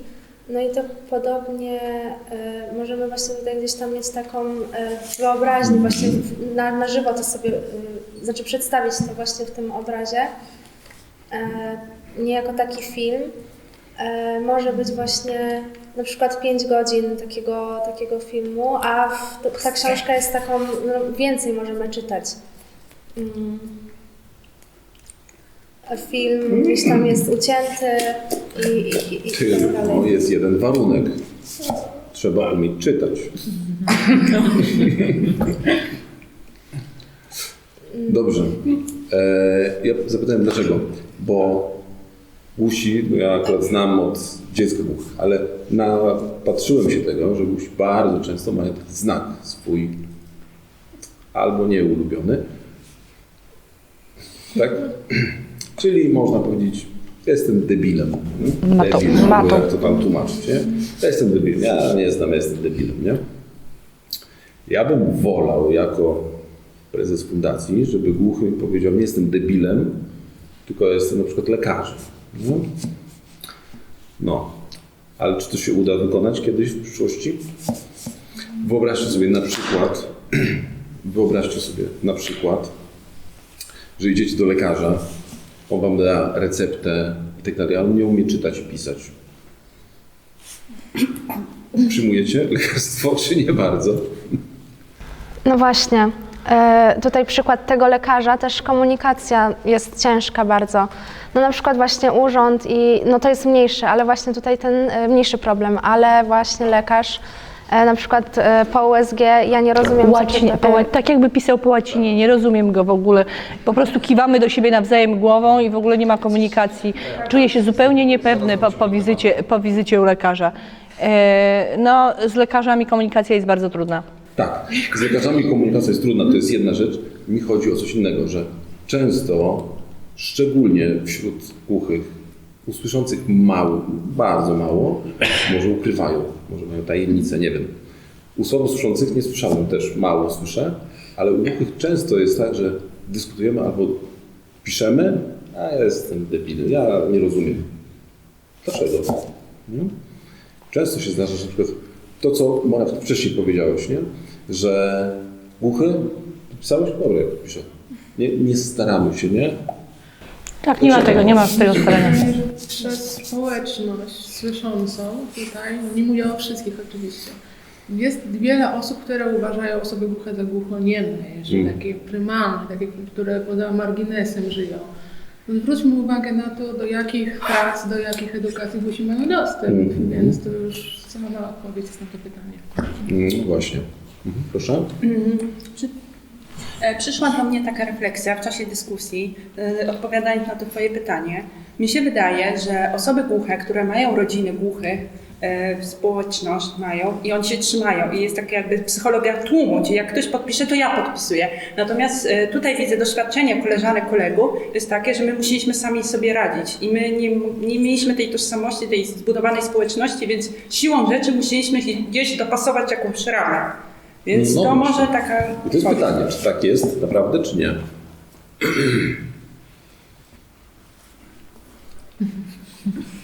No właśnie, bo wiecie, o co mi chodzi? Wiecie, o co mi chodzi, tak?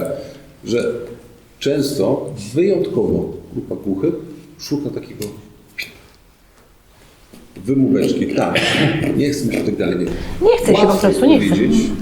Łatwo jest powiedzieć, nie znam się. No. Ale to jest edukacja, czy potrzeba, wracając do pierwszego pytania, czy potrzeba wiedzieć, czy potrzeba się uczyć, czy można powiedzieć, ja jestem debilem, weź przetłumacz mi tam coś. Ja uważam na przykład, że osoby głuche to zależy.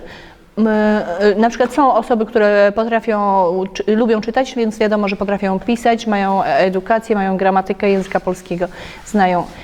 A osoby głuche często po prostu nie chcą się uczyć tego pisać. Najłatwiej im jest po prostu zatrudnić tłumacza. Na przykład do zwykłych spraw tak naprawdę nie jest potrzebny tłumacz. Możemy na kartce się dogadać, ale gramatyka, końcówki w wyrazach, no to jest problem w środowisku głuchym, ale są tacy, którzy też potrafią, znają język polski. Ale w większości przypadków im się po prostu nie chce. Znaczy, no nie mogę ich wytykać palcem, tak? Ja chciałam nawiązać do tego tematu, co Pan tutaj mówił, jeżeli chodzi o nauczycieli głuchych, że tak naprawdę są mądrzy, ale są leniwi, osoby głuche. Ja czuję, że na przykład jak jest tłumacz, to czuję się wtedy bezpiecznie, jest mi wygodnie. Zgadzam się z tym, ale niektóre osoby głuche chcą być niezależne, po prostu chcą czuć niezależność, wolą same na przykład załatwić, nie chcą, żeby tłumacz im w danej sprawie pomagał. Część osób głuchych woli, żeby po prostu był tłumacz w każdej sytuacji.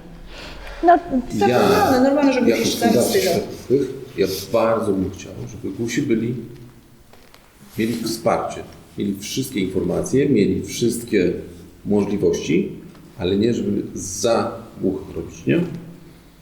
Często mi się wydaje, że głuche osoby, nie wiem, czy nie słyszące też, mogą wykorzystywać, nie? Sytuację. Wy troszkę mówiliście o tym, że na przykład tak, Bartek, że szkoła, wszyscy byli słyszący, a to wszyscy ci dawali tam fory i on się nauczył, nie?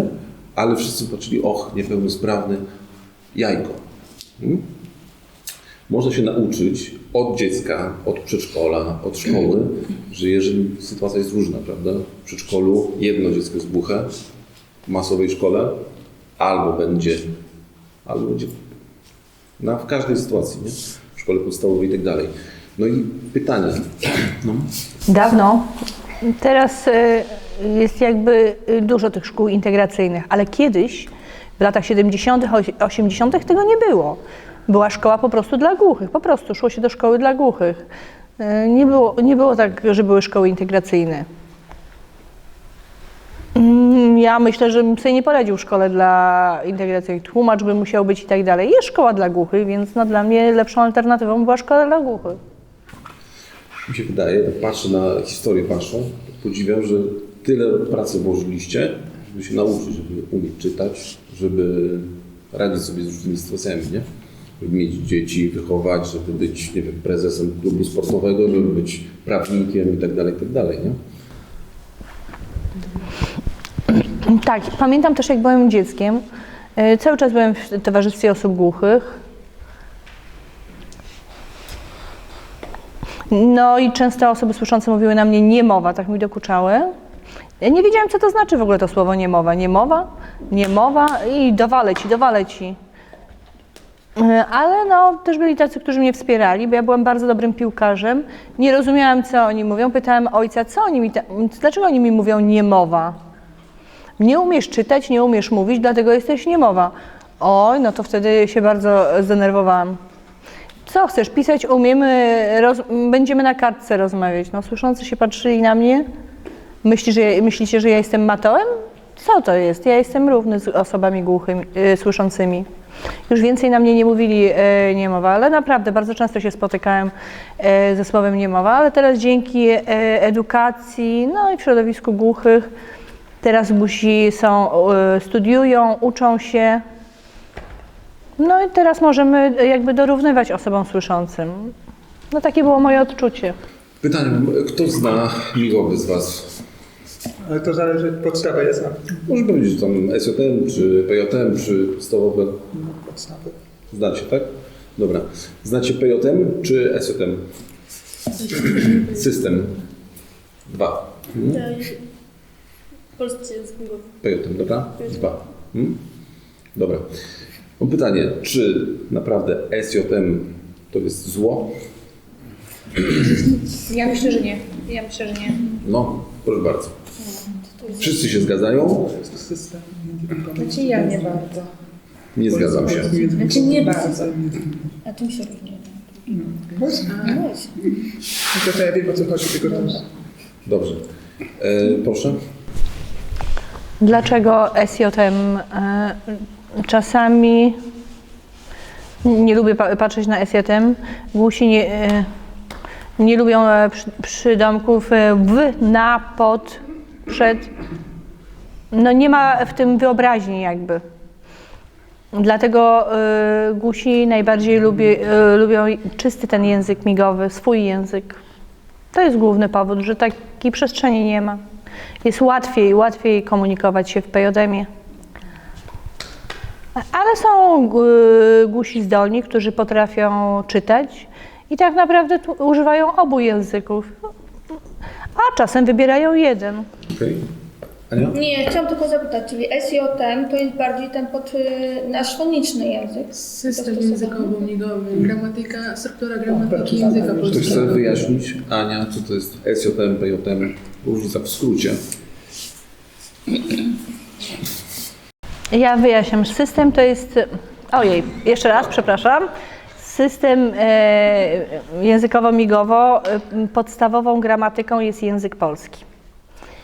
Nie ma mimiki, nie ma przestrzeni wizualizacji, nie ma ruchu ciała, a w polskim języku migowym jest to bardziej język wizualno-przestrzenny, ma ruch ciała, ma mimikę, ma gest rękoma, ma własną gramatykę, ma swoje klasyfikatory, ma swoje liczby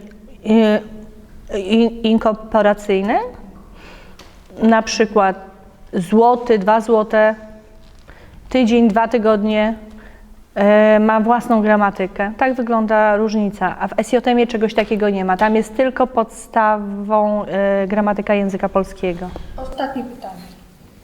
To który jest bardziej międzynarodowy? Międzynarodowy. PJM jest pewnie bliższy do IS, do International Sign. W międzynarodowy migowy to nie jest język, to jest, nie ma własnej gramatyki, to jest tak naprawdę zapożyczenie z angielskiego i francuskiego języka migowego, zapożyczenie różnych znaków i jest to taka mieszanka językowa. Dobrze, jeszcze chciałbym dołożyć, uzupełnić, co Aga mówiła.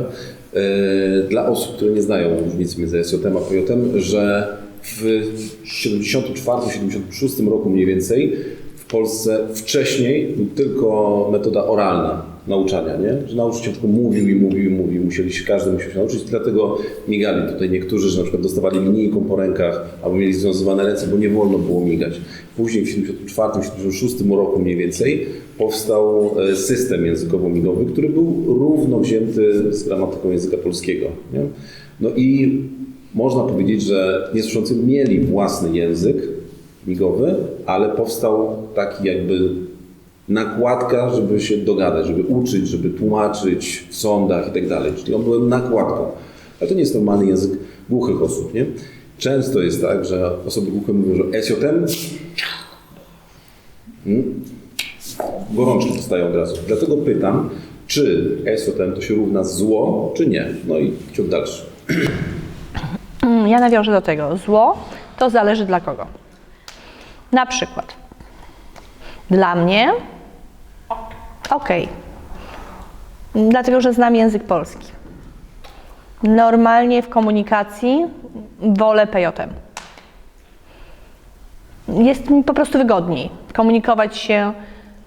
Mogę opowiedzieć dokładnie o wszystkim, jak co wygląda, dokładnie, używając PJM-u. A w SJM-ie jest to trudne.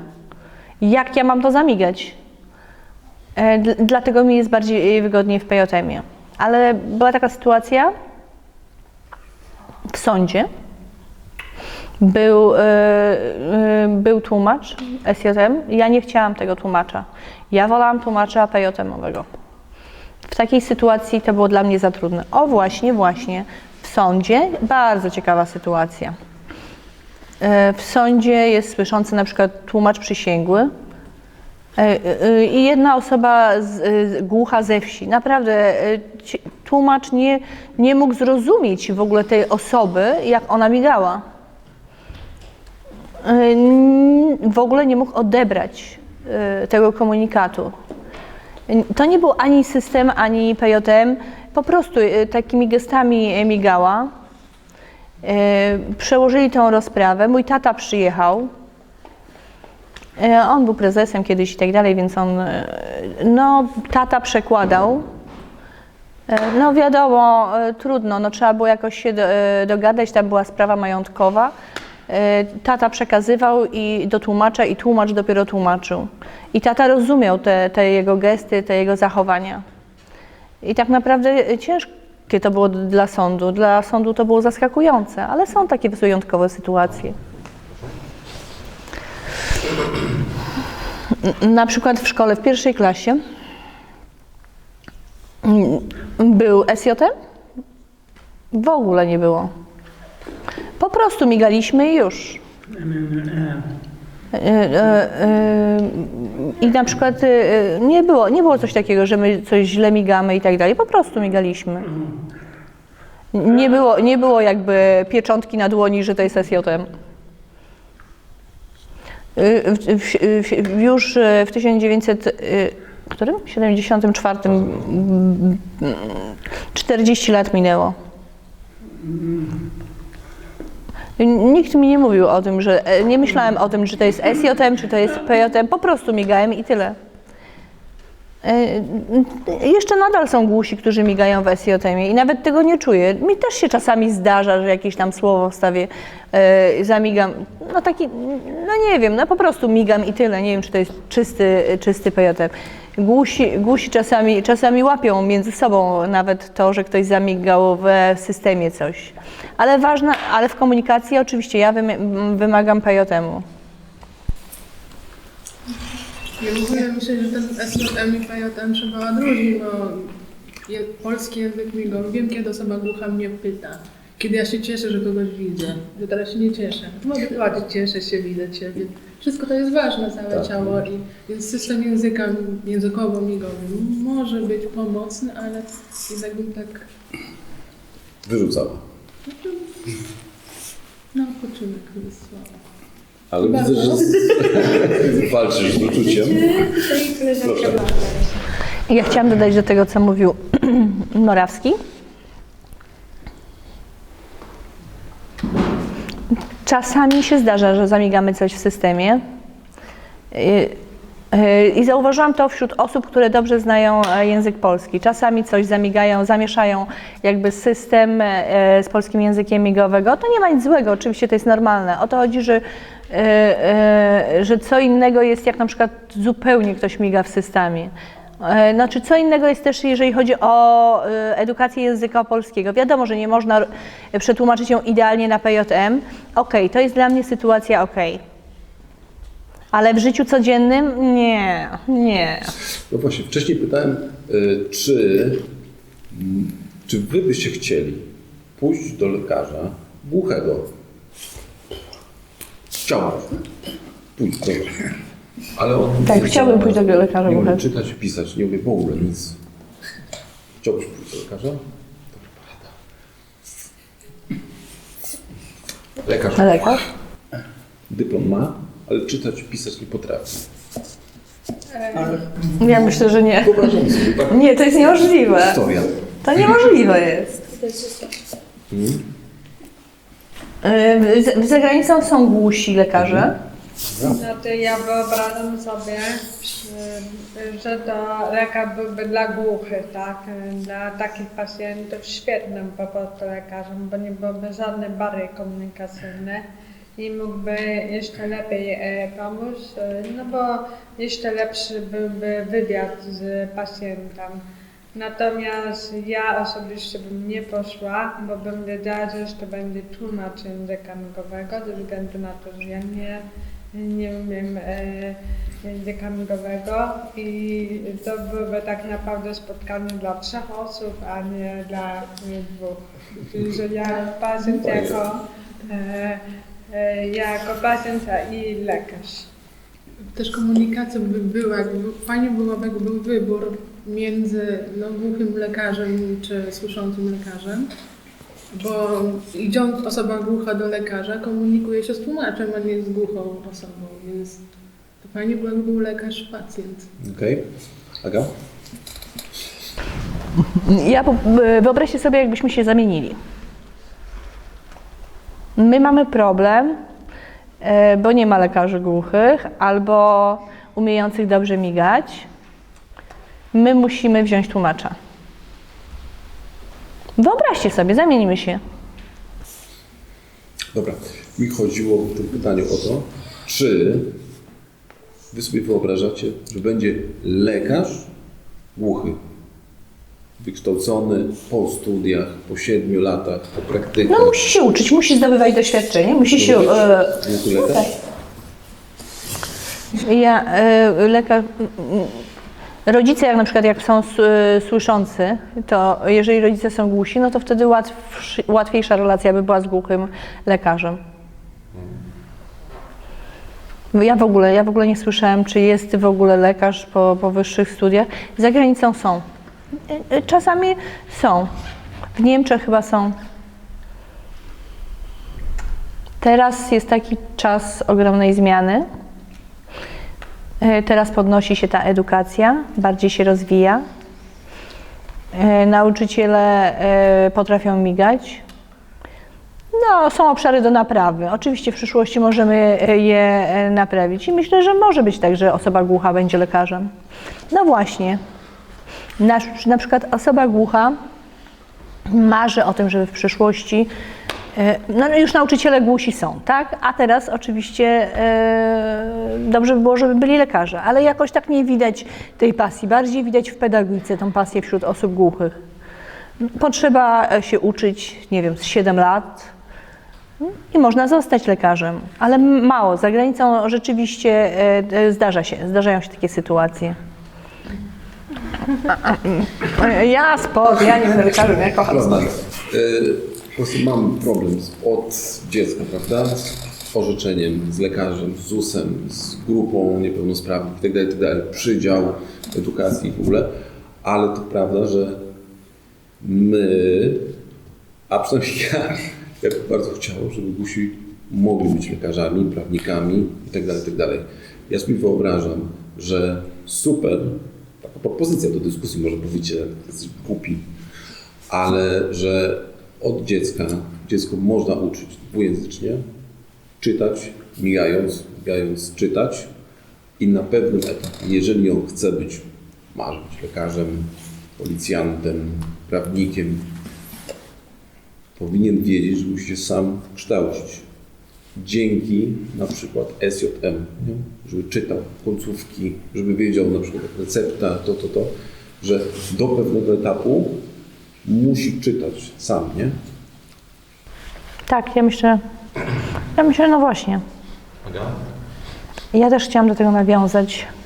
Mam znajomych, mają dzieci. Dzieci są głuche. I oni rzeczywiście restrykcyjnie podchodzą do tej edukacji dwujęzycznej, bo chodzi o rozwój na przyszłość. Mogą pójść do urzędu bez tłumacza, głusi mogą pogadać w języku migowym, ta dwujęzyczność daje im ten rozwój, ale szkoła też się powinna do tego dostosować, też powinien być program dwujęzyczny. Program nauczania powinien być zmieniony. To jest możliwe do zrobienia wtedy. Bez programu edukacji to nie da rady. Nie da rady. Dzisiaj nie zmienimy systemu, ale ja chciałem się spotkać, zrobić forum, żebyśmy usiedli, pogadali. Nie żeby złożyć do Sejmu skargę, nie? Tylko żeby pogadać, żeby się wymienić troszeczkę, ale też żeby był film po nagraniu, montowaniu, żeby był film, który można pokazać w Ministerstwie Zdrowia, w Ministerstwie Edukacji, pokazać, jak wygląda życie, prawdziwe życie osób, które walczą o wiedzę, nie? Dużo jest składanych różnych rzeczy, to wszystko idzie pod stół. Ale teraz troszkę lepiej jest. No wiem, ale no dużo rzeczy jest składanych. Ciężko jest z tym rozwojem. Proszę. Jest mi po prostu przykro, że głuche osoby nie mogą, przynajmniej ja osobiście nie znam głuchego lekarza ani głuchego prawnika. Jak już to ja znam słabość piszących, tak, ale no szkoda, że osoby głuche nie mogą takich zawodów wykonywać, bo wiem, że już byliby ogromną wartością dla pacjentów też głuchych i też słabość słyszących, którzy potrzebują lepszej komunikacji, drugiego człowieka, który rozumie ich potrzeby. Ja się zgadzam właśnie z tym, żeby też tak było, to jakby potrzebna jest od początku edukacja. Bo jeżeli mamy dziecko głuche, które na przykład, nie wiem, rodzice nie znają języka migowego, dziecko głuche nie słyszy, tak? Zresztą nie nauczy się języka polskiego w taki sposób naturalny, jak normalne, jak słyszące dziecko. Więc jakby musimy mieć jakąś bazę, żeby móc się nauczyć innego języka. Czyli na przykład najpierw ma polski język migowy i dopiero później może się nauczyć języka polskiego, bo inaczej nie ma sensu w ogóle. Nie będzie rozumiało, jeżeli nie rozumie, nie zna języka migowego, to nie będzie rozumiał po polsku. No też. Dlatego ja też myślę, że po prostu, żeby to się mogło zmienić wszystko. Oczywiście głusi to są mądrzy ludzie. Naprawdę uważam, że mogą być świetnymi specjalistami, fachowcami. Tak naprawdę mogą robić wszystko. Oni tylko nie słyszą. Ale trzeba im to umożliwić. Żeby właśnie od początku mieli zapewnioną edukację na wysokim poziomie. Trzeba też trochę dać im wiarę w to, że oni mogą, a nie od samego początku jest takie podejście, że jesteś głuchy, to nie poradzisz sobie w życiu, pójdziesz do technikum, potem na przykład, nie wiem, skończysz szkołę zawodową, jakiś tam zawód, będziesz mieć zawód i tyle. Jakby nie daje mi się na tej wiary w to, że mogą coś więcej, mogą pójść na uczelnię, mogą coś osiągnąć. Tak jak ta edukacja osób głuchych i niedosłyszących jest ważna, to moim zdaniem tak samo ważna jest ta edukacja społeczeństwa, żeby też ci słyszący ludzie wiedzieli, czego jakby się spodziewać, ponieważ nie damy rady się dogadać tak całkowicie i tak, żeby jedna strona zrozumiała drugą, a ta druga zrozumiała tą pierwszą, ponieważ to są nie patrzeć dwa różne języki, więc nie tylko ci głusi muszą wiedzieć, jak się komunikować, ale też dobrze by byłaby ta słysząca część społeczeństwa. Nie to, że chciała się zintegrować, ale żeby po prostu zauważyła, że jest taka potrzeba, bo tak naprawdę to nie aż tak wiele takich osób się spotyka na swojej drodze, będąc takim, powiedzmy, przeciętnym człowiekiem, obracającym się w takim zwykłej grupie. Ogólnie jeszcze chciałam powiedzieć, jeśli chodzi o edukację w szkołach, w takich ośrodkach dla niesłyszących, to moim zdaniem tam jest po prostu, na pewno nie tylko ja tak uważam, zaniżony poziom nauczania, i samo to, że po prostu są tam takie mieszane osoby słabosłyszące, niesłyszące i z innymi różnymi chorobami i każdy ma jakby poziom zdobywania wiedzy na innym poziomie, to często jakby ktoś ma same dobre oceny, ktoś ma małe oceny. Ja na przykład, jak chodziłam do szkoły dla niesłyszących, to wszystko było dla mnie zbyt łatwe. No i nawet na angielskim było coś takiego, że dawali nam po prostu takie zbyt łatwe zadania, że po prostu szukaliśmy słów, takie krzyżówki. Więc ja się po prostu w ten sposób nie uczyłam angielskiego. No i mam wrażenie, że nauczycielom po prostu nie zależało na tym.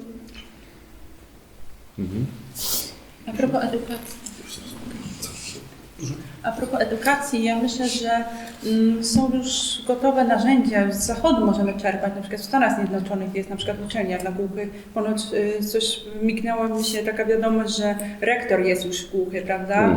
I można byłoby czerpać wzorce z zachodu, tak? Już mają dostępne narzędzia, aby ułatwić właśnie ze strony edukację dla głuchych, ale też słabosłyszących, czyli asystent, jakieś napisy bieżące, czyli speech to text, tak zwany symulator. Nie potrafię powiedzieć po polsku, ale speech to text.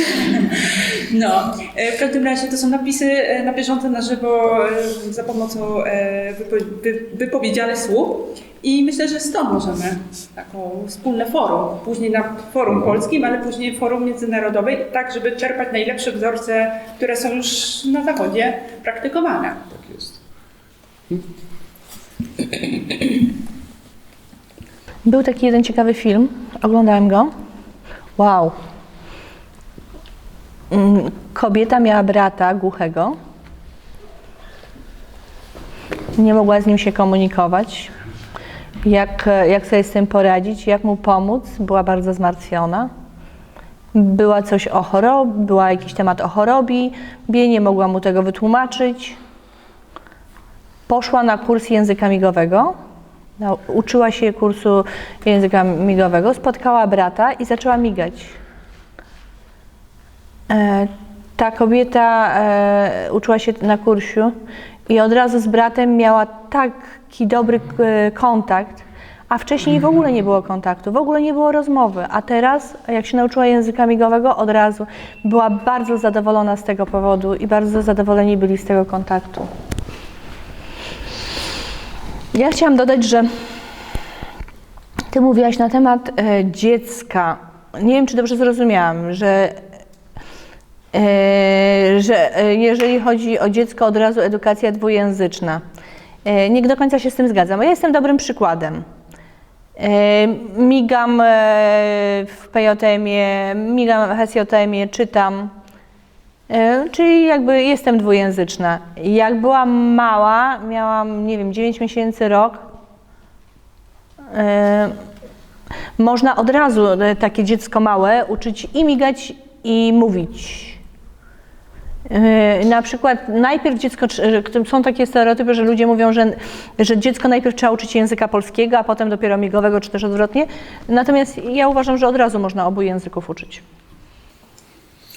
Dobra, ostatnie pytanie. Ja myślałem na początku, że będzie łatwe, przyjemne na koniec, a potem tak myślę, że jest najgorszym pytaniem. Jak wy czujecie po skończeniu szkoły, edukacji? Czy macie zawód, który chcieliście mieć? Czy musieliście iść tą stroną? No właśnie. W szkole zawodowej ja skończyłem szkołę jako ślusarz. Chciałabym jakby być tokarzem, a potem tak naprawdę zmieniłem zupełnie kierunek i byłem stolarzem. Z powodu tego, że jesteś głuchy? Nie, bo dawno wybór w szkole zawodowej, no było bardzo mało kierunków. A dobra, wybrałem ślusarz. Na przykład. Więcej kobiety to praktycznie wszystkie krawcowe. A teraz już krawcowych prawie nie ma. No i teraz jest bariera, tak? No tak naprawdę nie było tego takiego zamiłowania, to była taka nasza strata. Moja perspektywa jest taka, że jak skończyłam liceum,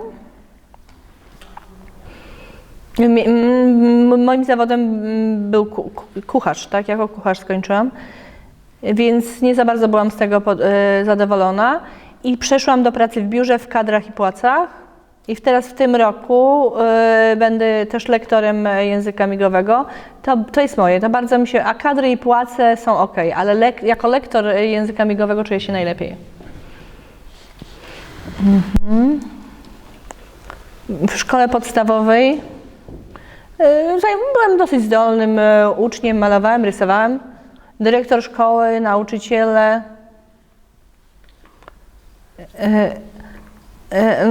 Ty pracujesz w dziewiarstwie, ty Marek? Dyrektor szkoły, nauczyciel.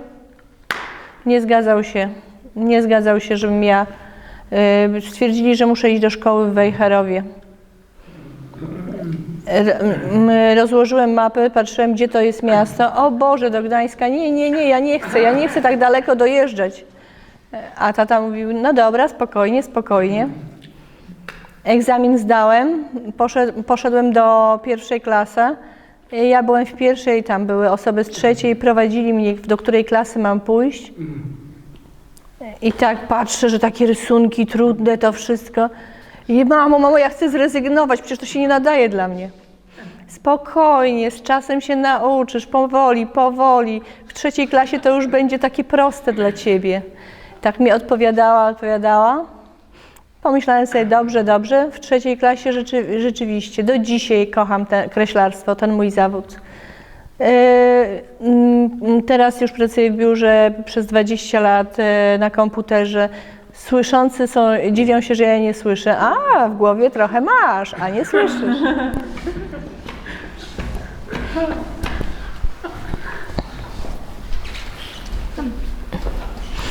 Ja w szkole zawodowej byłem 3 lata jako ślusarz, skończyłem tą szkołę, poszedłem, nie przyjęli mnie jako głuchego do ślusarza i potem zacząłem pracować jako tapicer, naprawy różnych tapczanów i tak dalej. Potem się znowu przeniosłam, w meblach biurowych na produkcji pracowałam, tam był znowu kryzys, upadła ta firma, potem pracowałem w sprzątaniu. Mamy dyplom, mamy studia, a pracujemy w sprzątaniu. Bardzo wiele firm nie przyjmuje po prostu osób głuchych. Ja uważam, że po skończeniu na przykład dietetyki dało to jakieś narzędzie do edukacji, ale im bardziej jestem starsza, tym widzę więcej, jak dużo jest zakłamanej edukacji, czyli trzeba też umieć myśleć, jak to powiedzieć, samodzielnie takiego myślenia krytycznego, żeby nie podważać wiedzy, że to jest tak, bo się faktycznie jak się chłonie jak gąbka, czyli na przykład jestem piątkowym uczniem, to nie podważam tej wiedzy. Więc zawsze mi ojciec powtarzał, Karolina, bądź tym trójkowym uczniem, aniżeli tym piątkowym, bo ci czwórkowi są urzędami, a piątkowi uczniowie będą pracować dla trójkowych. Więc ja wolałam być tą trójkową, przeciętną osobą. Tak. Skomentuję jeszcze to, co kolega mówił. Chciałam nawiązać do firm. Przyjęcie osoby głuchej do pracy. Może ona jest głupia, może nie za bardzo rozumie. To jest taki stereotyp. Też widzę brak świadomości na temat osób głuchych. Naprawdę. Są osoby głuche, bardzo inteligentne, ale nie chcą być przyjmowane do pracy. Jest ten Trzymaj stereotyp. to po obiedzie, mamy temat praca. Tak, ale nawiązałam po prostu do tego, co kolega mówił. Chcesz jeszcze? Proszę bardzo. Ja ogólnie chciałam powiedzieć, po skończeniu technikum, a skończyłam technikum gastronomiczne, czuję, że nie będę w tym zawodzie pracowała, nie? Nawet mimo tego, że zdobyłam jakieś tam kwalifikacje do tego zawodu, to nie czuję się do niego w pełni przygotowana. I teraz na przykład, jak poszłam na studia, wiem, że dopiero teraz mam początki, bo jestem na pierwszym roku, ale jakby przez to, wydaje mi się, że przez to, że byłam wcześniej w takim specjalnym ośrodku i w porównaniu do tego, jak poszłam na studia, to czuję taki duży przeskok. I szczerze mówiąc, po kilku miesiącach nawet zamierzam zrezygnować ze studiów, bo czuję, że tam za dużo jest tego dla mnie i chyba po prostu sobie zrobię przerwę. Nieoptymistyczne zakończenie. Bardzo dziękuję za dyskusję.